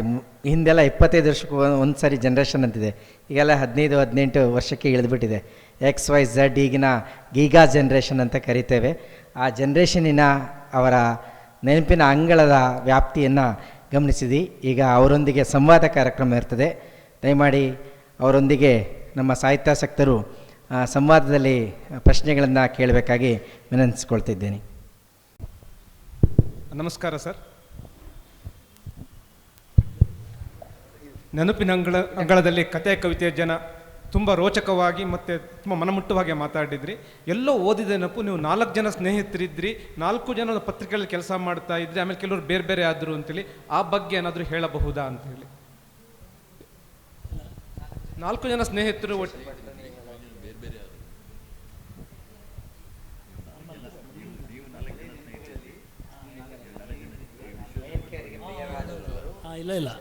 ಇಲ್ಲ ಏನಾಗಿತ್ತಂದರೆ, ವಯನ್ಕೆಗೆ ಆಪ್ತರಾಗಿದ್ದವರು ನಾವು 4 ಜನ. ನಾನು ರವಿ ಹೆಗ್ಡೆ ಇವತ್ತಿಗೂ ಜೊತೆಗಿದ್ದೀವಿ ಕನ್ನಡಪ್ರಭದಲ್ಲಿ. ಅವರು ನನ್ನ ಸಂಪಾದಕರು. ವಿಶ್ವೇಶ್ವರ ಭಟ್ರು ನನ್ನ ಜೊತೆ ಇದ್ದಾರೆ. ಅಂದರೆ ಅವರ ಫೋನಲ್ಲಿ ಸಂಪರ್ಕದಲ್ಲಿರ್ತಾರೆ, ಅಥವಾ ಯಾವುದೋ ಪ್ರಯಾಣದ ಜೊತೆ ಆಗ್ತಾರೆ. ಆಮೇಲೆ HR ರಂಗನಾಥ್ ನಮ್ಮ ಜೊತೆ ಇದ್ದರು. HR ರಂಗನಾಥ್ ಮತ್ತು ನಾನು, ಅವರು ನಮಗೆ ಸಂಪಾದಕರಾಗಿದ್ದರು 2 ವರ್ಷ. ಆಮೇಲೆ ಉದಯ್ ಮರಕಿಣಿ ಅಂತ ನನ್ನ ಭಾಳ ಆತ್ಮೀಯರು. ಈ ಸಲೀಂ ಜಾವೇದ್ ಥರ ಉದಯ್ ಮತ್ತು ಜೋಗಿ ಅಂತ ಭಾಳ ಪ್ರಸಿದ್ಧವಾಗಿತ್ತಾಗ. ಆ ಕಾಲದಲ್ಲಿ ಸಿನಿಮಾ ವಿಮರ್ಶೆಯನ್ನು ನಾವು ಇಬ್ಬರು ಬರೀತಾ ಇದ್ವಿ. ಅವರು ಸಿನಿಮಾ ಸಾಹಿತ್ಯ, ಮರಕಿಣಿ ಅಂತ ಭಾಳ ದೊಡ್ಡ ಫ್ಯಾಮಿಲಿ ಅದು. ಸಿನಿಮಾ ಸಾಹಿತ್ಯ ಎರಡರಲ್ಲೂ ಭಾಳ ಚೆನ್ನಾಗಿ ಬರೀತಿದ್ರು. ಅವ್ರು ಏನಾದ್ರು ಕತೆ ಬರೆದಿದ್ದರೆ ನಾನು ಪ್ರವರ್ಧಮಾನಕ್ಕೆ ಬರ್ತಿರಲಿಲ್ಲ, ಅಷ್ಟು ಚೆನ್ನಾಗಿ ಬರೀತಿದ್ರು ಅವರು. ಅವರು ಅನಾರೋಗ್ಯದಿಂದ ಮನೇಲಿದ್ದಾರೆ. ಅವರು ನಾನು ವರ್ಷಕ್ಕೊಂದು ಸಲ ಭೇಟಿ ಆಗ್ತೀನಿ. ಅವರಿಗೆ ಸ್ಟ್ರೋಕ್ ಆಗಿತ್ತು. ಅವರು ನನ್ನಕ್ಕಿಂತ ಒಂದು 3 ವರ್ಷ ದೊಡ್ಡವರು, ಮನೇಲಿದ್ದಾರೆ ಅವರು. ಸೊ ಇದೇಗಿತ್ತಂದರೆ, ಆಗ ಒಂದು ಮಾತಿತ್ತು ಸರ್. ನಾನು ಏನನ್ನಾದ್ರು ಬರೆದು ಕಾಫಿಗೆ ಹೋದರೆ ಆ ಕಡೆಯಿಂದ ಇನ್ನೊಬ್ಬ ಸಬ್ ಎಡಿಟರ್ ರಿಪೋರ್ಟ್ ಬಂದಿಲ್ಲ, ಬೇಕು ಕೊಡಿ ಅಂತ ಹೇಳಿದರೆ ಉದಯ್ ಅದನ್ನು ಕಂಟಿನ್ಯೂ ಮಾಡಿಬಿಡ್ತಾಯಿದ್ರು ಅಂತ. ಅಂದರೆ ಅದು ಎಲ್ಲಿ ನಾನು ನಿಲ್ಲಿಸಿದ್ದೆ, ಅವ್ರು ಎಲ್ಲಿ ಕಂಟಿನ್ಯೂ ಮಾಡಿದ್ದು ಗೊತ್ತಾಗ್ತಿರಲಿಲ್ಲ, ಅಷ್ಟು ಚೆನ್ನಾಗಿ ಕಂಟಿನ್ಯೂ ಮಾಡ್ತಿದ್ರು ಅಂತ. ಅವ್ರು ನಿಲ್ಲಿಸಿದರೆ ನಾನು ಕಂಟಿನ್ಯೂ ಮಾಡ್ತಿದ್ದೆ ಅಂತ ಒಂದು ಮಾತಿತ್ತು. ಆ ರೀತಿಯ ಒಂದು ಏನು ವೇವ್ ಲೆಂತ್ ಅಂತ ಹೇಳ್ತೀವಲ್ಲ, ಅದು ನಮ್ಮ ಮಧ್ಯೆ ಸಾಧ್ಯ ಆಗಿತ್ತು. ಅಂದರೆ ನಾವು 4 ಮಂದಿ ಕೂಡ, ನಾನು, ರಂಗನಾಥು, ಉದಯ್ ಮರ್ಕಿಣಿ ಮತ್ತು ರವಿ ಹೆಗ್ಡೆ 4 ಮಂದಿ ಜೊತೆಗಿದ್ದವರು. ಸೊ ಎಲ್ಲರ ವೇವ್ ಲೆಂತ್ ಒಂದೇ ಥರ ಇತ್ತು, ಒಂದೇ ಥರ ಯೋಚನೆ ಮಾಡ್ತಾಯಿದ್ವಿ. ಎಲ್ಲ ಸಿನಿಮಾದಲ್ಲಿ, ಸಾಹಿತ್ಯದಲ್ಲಿ, ಸಂಗೀತ ಎಲ್ಲ ಕಡೆ ಒಂದೇ ರೀತಿಯ ಆಲೋಚನೆ ಇತ್ತು. ಅದೊಂದು ಬಹಳ ಒಳ್ಳೆಯ ಒಡನಾಟದ ಕ್ಷಣ. ಅಂದರೆ ವಯನ್ಕೆಯ 100 ಮಂದಿ ಶಿಷ್ಯರಿದ್ದಾರೆ ವಯನ್ಕೆಗೆ. ಕನ್ನಡಕ್ಕೆ ಅತ್ಯಂತ ಹೆಚ್ಚು ಸಂಪಾದಕರನ್ನು ಕೊಟ್ಟವರು ವಯನ್ಕೆ. ಅವರ ಶಿಷ್ಯಂದರೆ ಬಹಳ ಮಂದಿ ಸಂಪಾದಕರಾದರು. ಸೊ ಈ ರೀತಿಯಲ್ಲಿ ಅವರು ವಯನ್ಕೆ ಬಗ್ಗೆ ಒಂದು ಮಾತು ಹೇಳಿಬಿಡ್ತೀನಿ. ಅವರು ತಿದ್ದುತ್ತಾ ಇದ್ದರು ಅಂತ, ಯಾರನ್ನೂ ತಿದ್ತಾ ಇರಲಿಲ್ಲ. ಅಂದರೆ ಹೀಗೆ ಮಾಡು ಹಾಗೆ ಮಾಡು ಅಂತ ಹೇಳ್ತಿರಲಿಲ್ಲ. ಅವರಿಗೆ ಸಾಮಾನ್ಯವಾಗಿ ಈಗ ಹೆಂಗಿದೆ ಅಂದರೆ, ಸಂಪಾದಕರಿಗೆ ಎಲ್ಲವೂ ಗೊತ್ತಾಗಬೇಕು. ಅವ್ರ ಮನೆಗೆ ಹೋದರೂ ಸಹ ಫೋನ್ ಮಾಡಿ ಹೇಳಬೇಕು, ಸರ್ ಈ ವರದಿ ಹೋಗ್ತಿದೆ ಅಂತ. ಅವ್ರಿಗೆ ಯಾರಾದರೂ 8 ಗಂಟೆಗೆ ಫೋನ್ ಮಾಡಿದರೆ, ಸರ್ ಈ ಥರದ್ದೊಂದು ಸುದ್ದಿ ಬಂದಿದೆ, ಏನು ಮಾಡೋದು ಅಂತ ಕೇಳಿದರೆ, ನೀನು ಯಾಕಿದ್ದೀಯಾ ಅಲ್ಲಿ ಆಫೀಸಲ್ಲಿ, ನೀನು ಅದನ್ನ ಏನಾದ್ರು ಮಾಡ್ಕೊಂಡು ಸಾಯಿ, ಚೆನ್ನಾಗಿಲ್ಲ ನಾನು ನಾಳೆ ಬೆಳಿಗ್ಗೆ ಬೈತೀನಿ, ಈಗ ನಾನು ಕೇಳಬೇಡ ಅಂತೇಳಿ. ಅಂದರೆ ಅಷ್ಟು ಸ್ವಾತಂತ್ರ್ಯ ಕೊಡೋರು ಅವ್ರಿಗೆ ಮಾಡೋಕ್ಕೆ. ನೀನು ಏನಾದರೂ ಮಾಡು, ನಾಳೆ ಬೆಳಿಗ್ಗೆ ಬಯಸ್ಕೊ, ರಾತ್ರಿ ಬಯಸ್ಕೋಬೇಡ ಅಂತ. ಸೊ ರಾತ್ರಿ ಅವರಿಗೆ ತೊಂದರೆ ಮಾಡಬಾರ್ದಾಗಿತ್ತು. ಈ ರೀತಿಯ ಗುಣಗಳಿದ್ದವು ಅಂತ. ಸರ್ ನಮಸ್ತೆ. ನಮಸ್ಕಾರ. Practice makes a man perfect ಅಂತ ಹೇಳ್ತಾರೆ. ಹಾಗಾಗಿ ಬರವಣಿಗೆ ಅನ್ನುವಂಥದ್ದನ್ನು ನಿರಂತರವಾಗಿ ಬರಿತಾನೆ ಇರಬೇಕು. ಅದ್ರ ಜೊತೆಗೆ ಬರವಣಿಗೆ ವಿಷಯಕ್ಕೆ ಬಂದಾಗ ಹೆಚ್ಚು ಅಂತರ್ಮುಖಿಯಾಗಿ ಅದ್ರ ಬಗ್ಗೆ ಯೋಚಿಸಿ, ಅಂದರೆ ನಮಗೆ ಅನಿಸಿದ್ದನ್ನು ತಕ್ಷಣ ಅದನ್ನು ಬರವಣಿಗೆಯಲ್ಲಿ ಅಭಿವ್ಯಕ್ತಿ ಮಾಡಬಾರ್ದು, ಅದನ್ನು ತುಂಬ ಅದ್ರ ಬಗ್ಗೆ ಯೋಚಿಸಿ ಅದನ್ನು ಧ್ಯಾನಿಸಿ ನಂತರ ಬರಿಬೇಕು ಅಂತ ಹೇಳ್ತಾರೆ. ಹಾಗಾಗಿ ಬರಿತಾ ಇರೋರಿಗೆ ಈಗ ನೀವು ಹೇಳಿದ್ರಿ 100 ಪುಸ್ತಕ ನಾನು ಬರೆದಿದ್ದೀನಿ ಅಂದರೆ ಹೆದರಿಕೆ ಆಗುತ್ತೆ ಅಂತ ಹೇಳಿ. ಇಷ್ಟೊಂದು ವಿಪುಲವಾಗಿ, ಜೊತೆಗೆ ಆ ಒಂದು ಗುಣಮಟ್ಟವನ್ನು ಕೂಡ ಕಾಯ್ದುಕೊಂಡು ನೀವು ಬರಿತಾ ಬಂದಿದ್ದೀರಿ ನಿರಂತರವಾಗಿ. ಹಾಗಾಗಿ ಹೊಸಬರಿಗೆ ಬರಿತಾ ಇರುವಂಥವರಿಗೆ ನಿಮ್ಮ ಒಂದು ಏನು ಮಾತನ್ನು ಹೇಳಲಿಕ್ಕೆ ಬಯಸ್ತೀರಿ? ಮೇಡಮ್, ಈಗ ಸಂಗೀತ ಮತ್ತು ನೃತ್ಯ, ಸಂಗೀತಗಾರರು ಮತ್ತು ನೃತ್ಯ ಕಲಾವಿದರು ತಮ್ಮ ವೃತ್ತಿಯನ್ನು ಎಷ್ಟು ಗಂಭೀರವಾಗಿ ತಗೊಂಡಿದ್ದಾರೋ, ಅಥವಾ ಒಬ್ಬ ಕರಾಟೆ ಪಟು ತನ್ನ ಜೀವನವನ್ನು ಎಷ್ಟು ಗಂಭೀರವಾಗಿ ತಗೋತಾನೋ ಅಷ್ಟು ಗಂಭೀರವಾಗಿ ಸಾಹಿತಿಗಳು ತಗೋತಾ ಇಲ್ಲ. ಲೇಖಕರಾಗ ಬಯಸುವವರು ಅವ್ರು ಏನಂದರೆ ಅದು ಬಹಳ ಇನ್ಸ್ಪಿರೇಷನ್ ಅಂತ ನಂಬ್ತಾರೆ. ಮೈ ರೈಟಿಂಗ್ ಇಸ್ ಮೈ ಇನ್ಸ್ಪಿರೇಷನ್ ಅಂತ. ಅದಲ್ವೇ ಅಲ್ಲ, ಇಟ್ಸ್ ಪರ್ಸ್ಪಿರೇಷನ್. 99% ಪರ್ಸ್ಪಿರೇಷನ್, 99% ಬೆವರು ಮತ್ತು 1% ಸ್ಫೂರ್ತಿ. ಹೀಗಾಗಿ ನಾನು 100 ಪುಸ್ತಕ ಬರೆದಿದ್ದೀನಿ, 200 ಪುಸ್ತಕಗಳಿಗೆ ಆಗುವಷ್ಟು ಬರೆದು ಸುಮ್ಮನೆ ಇಟ್ಟಿದ್ದೀನಿ. ನಾನು ಇವತ್ತಿಗೂ ಈಗ ನಾನು ರೂಮಲ್ಲಿ ಕೂತ್ಕೊಂಡು ಒಂದು 800 ಪದ ಬರೆದಿಟ್ಟಿದ್ದೀನಿ. ಅಂದರೆ ಇವತ್ತು ಏನು ನನ್ನ ಅನುಭವ ಇಲ್ಲಿ ಯಾರನ್ನ ಭೇಟಿಯಾದೆ ಅಂತೇಳಿ. ಅಂದರೆ ನಾನೊಂದು ಐ ಮೇಂಟೈನ್ ಈ ನೋಟ್ಬುಕ್.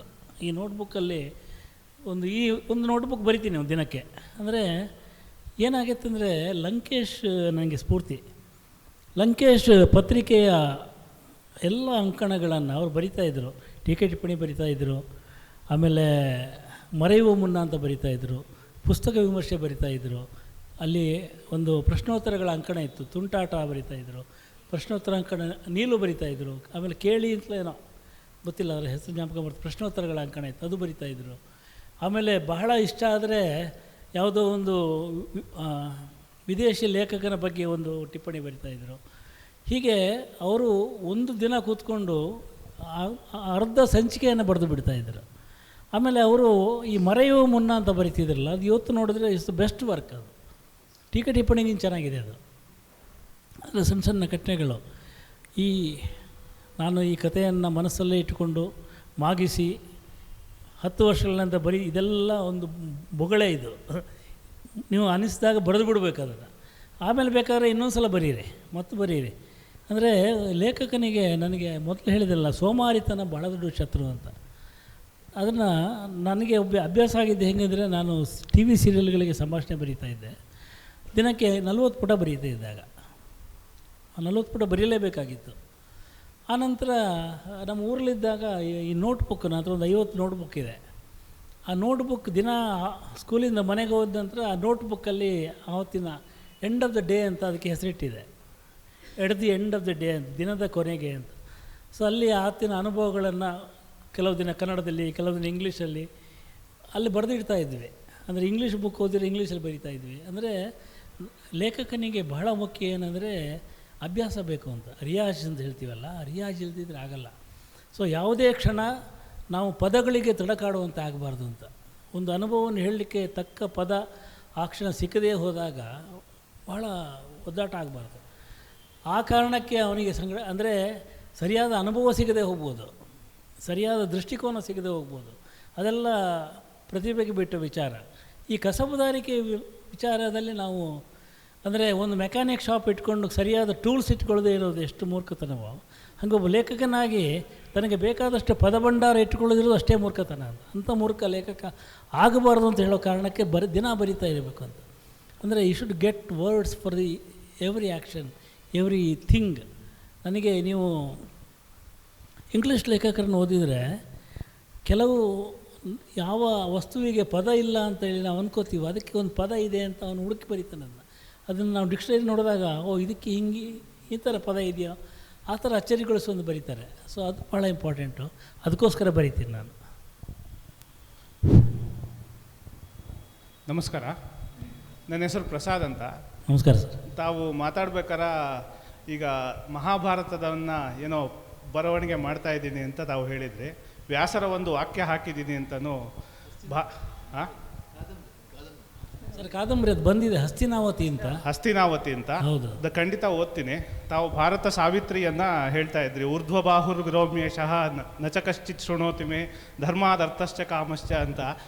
ನಾನು ಮಹಾಭಾರತದ ಬಗ್ಗೆ ನನ್ನ ಪ್ರಶ್ನೆ ಏನು ಅಂದರೆ, ಈ ಮಹಾಭಾರತ ಕನ್ನಡ ಸಾಹಿತ್ಯ ಪರಂಪರೆಯಲ್ಲಾಗಲಿ ನಮ್ಮ ಪರಂಪರೆಯಲ್ಲಾಗಲಿ ಎಲ್ಲ ಬರಹಗಾರನನ್ನು ತುಂಬ ಒಂದು ಆಧಾರಶ್ರುತಿಯಿಂದ ಮೀಟಿದೆ.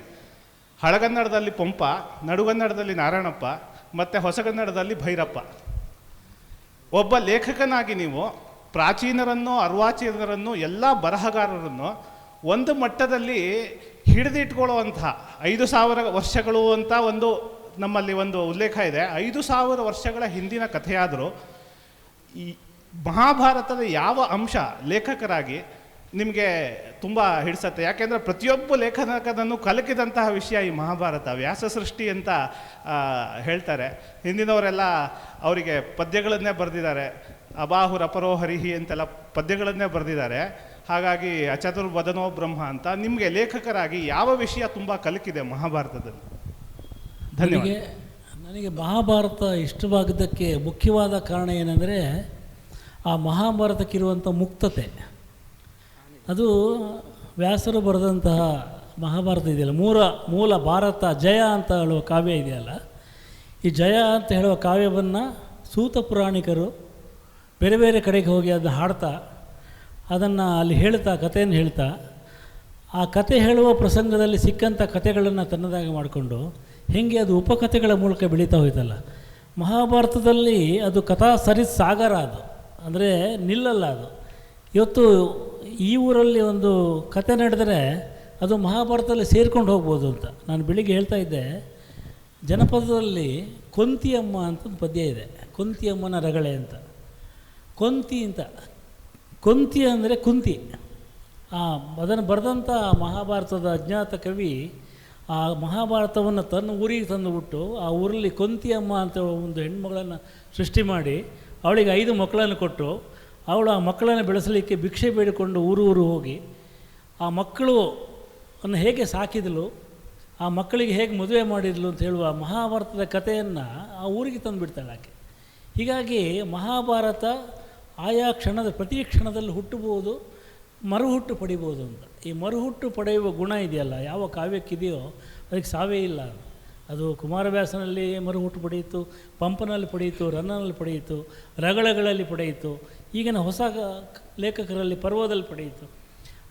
ಆಮೇಲೂ ಎಷ್ಟು ಜನರು ಅದನ್ನು ಪ್ರತಿಯೊಂದು ಅದರ ರೂಪಕವನ್ನು ಬೆಳೆಸ್ಕೊಂಡ್ರು.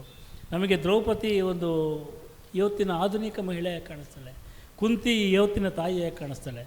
ಹೀಗೆ ಅದನ್ನು ಒಂದು ಸಮಕಾಲೀನ ಮಂಚಕ್ಕೆ ಎಳೆತರುವಂಥ ಶಕ್ತಿ ಇರುವಂಥ ಕಾವ್ಯ ಅದು. ಇವತ್ತು ಆ ಪಾತ್ರವನ್ನು ಕಳೆದಿಟ್ಟು ಕೂಡ ನಮಗದರ ರಾಜಕೀಯ ನೆಲೆ, ಅದರ ಧಾರ್ಮಿಕವಾದ ನೆಲೆ, ಅದರ ಸಾಮಾಜಿಕವಾದ ನೆಲೆ ಎಲ್ಲ ಇವತ್ತು ಕಾಣಿಸುತ್ತೆ. ಅಂದರೆ ತಮಗೆ ಸಂಬಂಧವಿಲ್ಲದ ಯುದ್ಧಗಳಲ್ಲಿ ಒಂದು ಇಡೀ ಸಮೂಹ ತೊಡಕೊಂಡಿದ್ದು, ಆ ಇಡೀ ಸಮೂಹ ನಾಶವಾದದ್ದು, ಶ್ರೀಕೃಷ್ಣ ಇರ್ಬೋದು. ಹೀಗೆ ಅದು ಪ್ರತಿಯೊಂದು ಪಾತ್ರ ಕೂಡ ರಂಗದ ಮೇಲೆ ಬಂದಾಗ ಅದು ಪುನಃ ಕುಮಾರವ್ಯಾಸನು ಹಾಡಿದನೆಂದರೆ ಕಲಿಯುಗ ದ್ವಾಪರವಾಗುವುದು ಅಂತಿದೆಯಲ್ಲ, ಅದು ಯಾವ ಕವಿ ಹಾಡಿದ್ರೂ ಅದು ಆ ಯುಗ ದ್ವಾಪರ ಆಗಿಬಿಡುತ್ತೆ. ಆ ಶಕ್ತಿ ಕಾವ್ಯಕ್ಕಿದೆ, ಕವಿಗೆ ಇಲ್ಲದೆ ಇರ್ಬೋದು, ಬಟ್ ಆ ಕಾವ್ಯಕ್ಕಿದೆ. ಅಂದರೆ ನಾನು ರಾಮಾಯಣದ ಅಥವಾ ಮಹಾಭಾರತದ ಪ್ರಸಂಗ ಹೇಳ್ತಾ ಇದ್ದರೆ ನಾನು ಹೇಳುವ ಪ್ರಸಂಗ ನಿಮ್ಮಲ್ಲಿ ಅರಳಿಸುವಂಥ ನೆನಪುಗಳೇ ಬೇರೆ ಇರ್ತವೆ ಅಂತ. ಅದು ಬೇರೆ ಯಾವ ಕಾವ್ಯಕ್ಕೂ ಇಲ್ಲ. ಯಾಕಂದರೆ ಅದು ನನಗೆ ಹೇಳ್ತಾ ಇರ್ತೀನಿ ಸರ್, ಭಾಷೆ ಮುಖ್ಯ, ಜನರಿಗೆ ಅರ್ಥವಾಗುವ ಭಾಷೆಯಲ್ಲಿ ಬರೀಬೇಕು ಅಂತ ಹೇಳ್ತೀವಲ್ಲ. ಮಹಾಭಾರತ ಇರೋದು ಸಂಸ್ಕೃತದಲ್ಲಿ. ಸಂಸ್ಕೃತ ಗೊತ್ತಿದ್ದವರು ಇಡೀ ಆ ಕಾಲಕ್ಕೆ ಎಷ್ಟು % ಇದ್ದರೆ ಗೊತ್ತಿಲ್ಲ, ಬಟ್ ಭಾಷೆ ಗೊತ್ತಿಲ್ಲದವ್ರಿಗೆಲ್ಲ ಗೊತ್ತಿತ್ತಲ್ಲ ಅದು.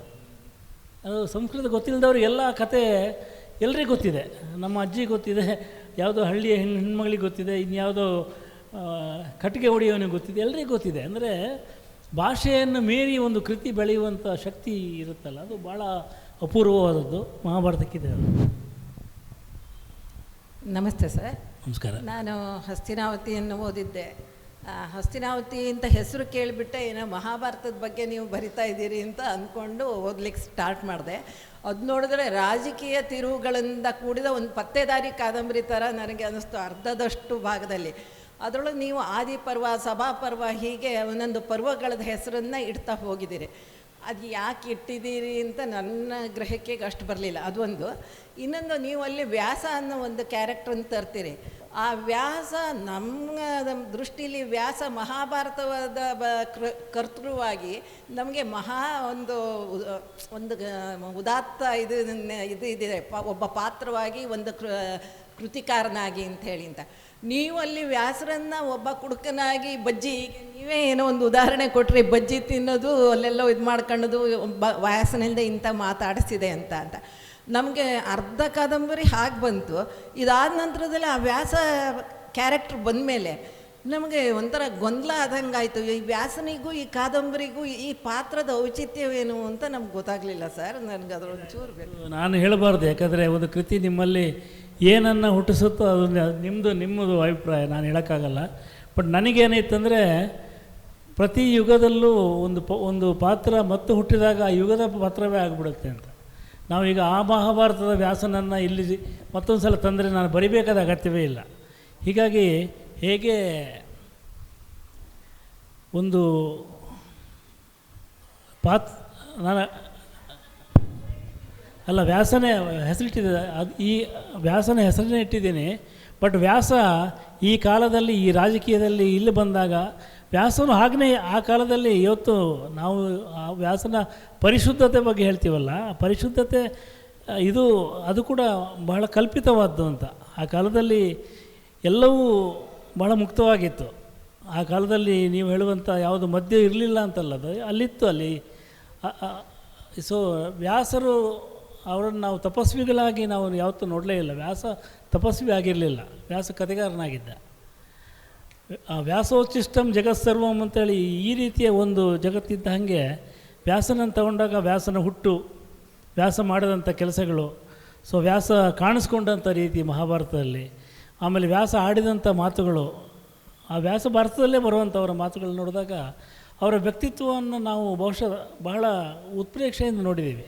ಒಬ್ಬ ಕಥೆಗಾರ ಹೇಗಿರಬೇಕಂದ್ರೆ, ಕಥೆಗಾರನಾಗಿ ನನ್ನ ಮನಸ್ಸಲ್ಲಿ ಹುಟ್ಟಿದಂಥ ಆ ಕಥೆಗೆ ಸೂಕ್ತವಾದಂಥ ಪಾತ್ರವಾಗಿ ನನ್ನನ್ನು ಹಾಗೆ ಸೃಷ್ಟಿಸಿದ್ದೀನಿ. ನಿಮಗದು ಅಂದರೆ ಒಪ್ಪಿತವಾಗೋದು ಬಿಡೋದು ಓದುಗರಿಗೆ ಬಿಟ್ಟಿದ್ದು, ಒಪ್ಪಿದಾಗದೇ ಇರ್ಬೋದು. ನಾನು ಅದನ್ನು ಸಮರ್ಥಿಸಿಕೊಳ್ಳೋಕ್ಕಾಗಲ್ಲ ಲೇಖಕನಾಗಿ. ಬರೆದ ನಂತರ ಅದು ನನ್ನದಲ್ಲ ಅಂತ ನಾನು ನಂಬಿದ್ದೀನಿ. ವಯನ್ಕೆ ಹೇಳ್ತಾಯಿದ್ರು, ಒಂದು ಕುಂತಿ ಕರ್ಣನನ್ನು ನೀರಿನಲ್ಲಿ ತೇಲಿಬಿಟ್ಟಂತೆ ಲೇಖಕ ತನ್ನ ಕೃತಿಗಳನ್ನು ಕಾಲದ ಹೊಳೆಯಲ್ಲಿ ತೇಲಿಬಿಡಬೇಕು. ಸತ್ವ ಇದ್ದರೆ ಬದುಕೊಳ್ಳುತ್ತೆ, ಸತ್ವ ಇಲ್ಲದಿದ್ದರೆ ಹೊರಟೋಗುತ್ತೆ, ತೇಲ್ಕೊಂಡು ಹೊರಟೋಗುತ್ತೆ ಅಂತ ನಾನು ಅದರಲ್ಲಿ ನಂಬಿಕೆ ಇಟ್ಟಂಥವು.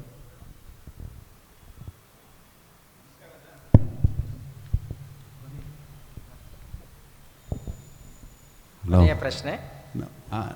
ನಮಸ್ಕಾರ ಸರ್. ನಮಸ್ಕಾರ. ನನ್ನ ಹೆಸರು ಸತ್ಯನ್ ಅಂತ. ನಾನು ಒಂದು ಕುತೂಹಲಕರವಾದ ಪ್ರಶ್ನೆ ಕೇಳ್ತಾ ಇದ್ದೀನಿ. ಶ್ರೀಯುತ ಗಿರೀಶ್ ರಾವ್ ಹತ್ವಾರ್ ಅವರು ಜೋಗಿಯಾಗಿದ್ದು ಹೇಗೆ? ಅದಕ್ಕೇನಾದ್ರು ಕಾರಣ ಇದೆಯಾ ಸರ್? ಇದು ಒಂದೇ ಪ್ರಶ್ನೆಗೆ 1 ಗಂಟೆ ಉತ್ತರ ಕೊಡಬೇಕಾಗುತ್ತೆ. ಇದು ಏನಾಯಿತು ಅಂದರೆ, ನಾನು ಕಾಲೇಜು ಮುಗಿಸಿದ ನಂತರ, ಸರ್ ಕೂತ್ಕೊಳ್ಳಿ ಸರ್, ಇದೊಂದು ಹೇಳಿಬಿಡ್ತೀನಿ ಕೊನೆಯದಾಗಿ. ನಾನು ಕಾಲೇಜು ಮುಗಿಸಿದ ನಂತರ ನನಗೆ ಬಹಳ ಆಸೆ ಇದ್ದು ಏನಂದರೆ, ಈ ಪಟ್ಟಣಕ್ಕೆ ಬರುವಂಥ ಆಸೆ ಇರಲಿಲ್ಲ, ಬೆಂಗಳೂರಿಗೆ ಬರೋ ಆಸೆ ಇರಲಿಲ್ಲ. ಹಳ್ಳಿಯಲ್ಲಿ ಒಂದು ಗದ್ದೆ ತೋಟ ಮಾಡಿಕೊಂಡು ನಾನೊಂದು ಆ ಕಾಲದಲ್ಲಿ ಒಂದು ಜೀಪ್ ಓಡಿಸ್ಕೊಂಡು ಒಂದು ಹೋಟ್ಲ್ ಇಟ್ಕೊಂಡಿದ್ದೆ. ಒಂದು ಹೋಟೆಲು, ಅದರ ಪಕ್ಕದಲ್ಲಿ ಒಂದು ಕಿರಾಣಿ ಅಂಗಡಿ, ಒಂದು ಸ್ಕೂಲ್ ಮಕ್ಕಳು, ಆ ಮಕ್ಕಳ ಜೊತೆ ಮಾತಾಡೋದು, ಸಾಯಂಕಾಲ ಹೋಟ್ಲಿಗೆ ಆ ಕೆಲಸದವ್ರೆಲ್ಲ ಬರೋದು, ಅವ್ರ ಜೊತೆ ಮಾತಾಡೋದು, ಅವ್ರಿಗೆ ಕತೆ ಹೇಳೋದು, ಈ ಥರ ಮಾಡಿಕೊಂಡು ಒಂದು ಅಡ್ಡ ಮಾಡ್ಕೊಂಡಿದ್ದೆ ಅಲ್ಲಿ ಊರಲ್ಲಿ. ನಮ್ಮ ಗೆಳೆಯರೆಲ್ಲ ಬರ್ತಾಯಿದ್ರು, ಪುತ್ತೂರು ಬೇರೆ ಊರಿಂದ, ಕೆಲವು ಲೇಖಕರು ಬರ್ತಾಯಿದ್ರು ಬೇರೆ ಊರಿಂದ ಬಂದವರು. ಇದನ್ನು ಇನ್ 87 ಹೊತ್ತಿಗೆ. ಆಗ ಆ ಊರಲ್ಲಿ ಒಂದು ದೇವಸ್ಥಾನ ಇತ್ತು. ಆ ದೇವಸ್ಥಾನದ ಜೀರ್ಣೋದ್ಧಾರ ಕೆಲಸದಲ್ಲಿ ತೊಡಕೊಂಡಿದ್ದೆ. ಆ ದೇವಸ್ಥಾನದ ಜಾತ್ರೆಯಲ್ಲಿ ಒಬ್ಬಳು ಹುಡುಗಿಯನ್ನು ನೋಡಿದೆ. And I fell in love with her. ಅವಳನ್ನು ಪ್ರೀತಿಸಿದೆ. ಆಮೇಲೆ ಪ್ರೀತಿಸಿದ ಮೇಲೆ ಗೊತ್ತಾಯಿತು ಆಕೆ ಬಹಳ ಶ್ರೀಮಂತರ ಮಗಳು ಅಂತೇಳಿ. ಸೊ ಅವಳ ಹೆಸರು ಜ್ಯೋತಿ ಅಂತಿತ್ತು, ನನ್ನ ಹೆಸರು ಗಿರೀಶ್. ಅವಳು ನನ್ನೊಂದಿಗೆ ಇರಬೇಕು ಅಂತ ನನ್ನ ಹೆಸರನ್ನು ಜೋಗಿ ಅಂತ ಮಾಡಿಕೊಂಡೆ. ಅವಳ ಹೆಸರನ್ನು ಜ್ಯೋತಿ ಗಿರೀಶ್ ಅಂತ ಜೋಗಿ ಅಂತ ಮಾಡಿಕೊಂಡು ಆ ಹೆಸರಲ್ಲಿ ಬರೀತಾ ಇದ್ದೆ ಅವಳಿಗೆ. ಸೊ ಈ ರೀತಿಯಾಗಿ ನಾನು ಪ್ರೀತಿಸಿದ ಹುಡುಗಿಯ ಹೆಸರನ್ನು ನನ್ನ ಮುಂದೆ ಇಟ್ಕೊಂಡು, ಅವಳು ಸಿಗ್ತಾಳ ಇಲ್ಲೋ ಗೊತ್ತಿರಲಿಲ್ಲ ನಂಗೆ ಆಗ. ಆಮೇಲೆ ಸಿಕ್ಕಿದ್ಲು, ಬೇರೆ ಮಾತು. ಒನ್ ವೇ ಇತ್ತಾಗ, ಒನ್ ವೇ ಇದ್ಕೊಂಡು ಜೋಗಿ ಅಂತ ಕರ್ಕೊಂಡು ಓಡಾಡ್ತಿದ್ದೆ. ಸೊ ಆ ರೀತಿ ಆರಂಭ ಆಗಿದ್ದದು. ಬಟ್ ಅದಾದಮೇಲೆ ಸ್ವಲ್ಪ ವರ್ಷ ಆದ ನಂತರ ನಾನು ಅವಳನ್ನು ಮದುವೆ ಆಗುವ ಕಾರಣಕ್ಕೆ ಬೆಂಗಳೂರಿಗೆ ಬಂದೆ. ಅಂದರೆ ಇಲ್ಲಿ ಸ್ವಲ್ಪ ಕೆಲಸ ಎಲ್ಲ ಹಿಡಿದ್ರೆ ಅವರು ಹೆಣ್ಣು ಕೊಡ್ಬೋದು ಅಂತ. ಆಮೇಲೆ ಅವರಿಗೊಂದು ಪತ್ರ ಬರೆದೆ. ಸ್ವಲ್ಪ ಲೇಖಕನಾದ ನಂತರ ಸ್ವಲ್ಪ ಧೈರ್ಯ ಮಾಡಿ ಏನಾದರೂ ಆಗಲಿ, ಒಂದು ಕ್ಲೈಮ್ಯಾಕ್ಸಲ್ಲಿ ಒಂದು ಹೊಡೆದಾಟ ಆದರೂ ಪರವಾಗಿಲ್ಲ, ಮದುವೆ ಆಗಬೇಕು ಅಂತ ಒಂದು ಪತ್ರ ಬರೆದೆ. ನಾನು ನಿಮ್ಮ ಮಗಳನ್ನು ಪ್ರೀತಿಸ್ತಾ ಇದ್ದೀನಿ, ಸೊ ನಾವಿಬ್ಬರು ಮದುವೆ ಆಗಬೇಕು ಅಂತ ತೀರ್ಮಾನ ಮಾಡಿದ್ದೀವಿ, ನಿಮ್ಮ ಇದು ಈ ಅಭಿಪ್ರಾಯವನ್ನು ತಿಳಿಸಬೇಕಾಗಿ ವಿನಂತಿ ಅಂತ ಒಂದು ಪತ್ರ ಬರೆದೆ. ಅದಕ್ಕೆ ಅವರು ಒಂದು ಸಾಲಿನ ಉತ್ತರ ಬರೆದರು, ನಿಶ್ಚಿತಾರ್ಥವನ್ನು ಯಾವಾಗ ಇಟ್ಟುಕೊಳ್ಳೋಣ ಅಂತ. ಸೊ ಹಾಗಾಗಿ ಎಲ್ಲ ಹೋರಾಟಗಳೆಲ್ಲ ಮುಗಿಯಿತು. ಮುಗಿದು ಅದು ಸುಖ ಅಂತ ಕಂಡಿತ್ತು. ಜ್ಯೋತಿ ನನ್ನ ಜೊತೆ ಇದ್ದಾಳೆ, ನನ್ನ ಹೆಂಡತಿ. 32 ವರ್ಷ ಆಯಿತು. ಹಾಗಾಗಿ ಅವರ ಜ್ಯೋತಿ ಗಿರೀಶ್ ಅಂತ, ನಾನು ಜೋಗಿ ಆಗಿದ್ದು, ಅವಳ ಹೆಸರನ್ನು ಮುಂದಿಟ್ಕೊಂಡು. Thank you.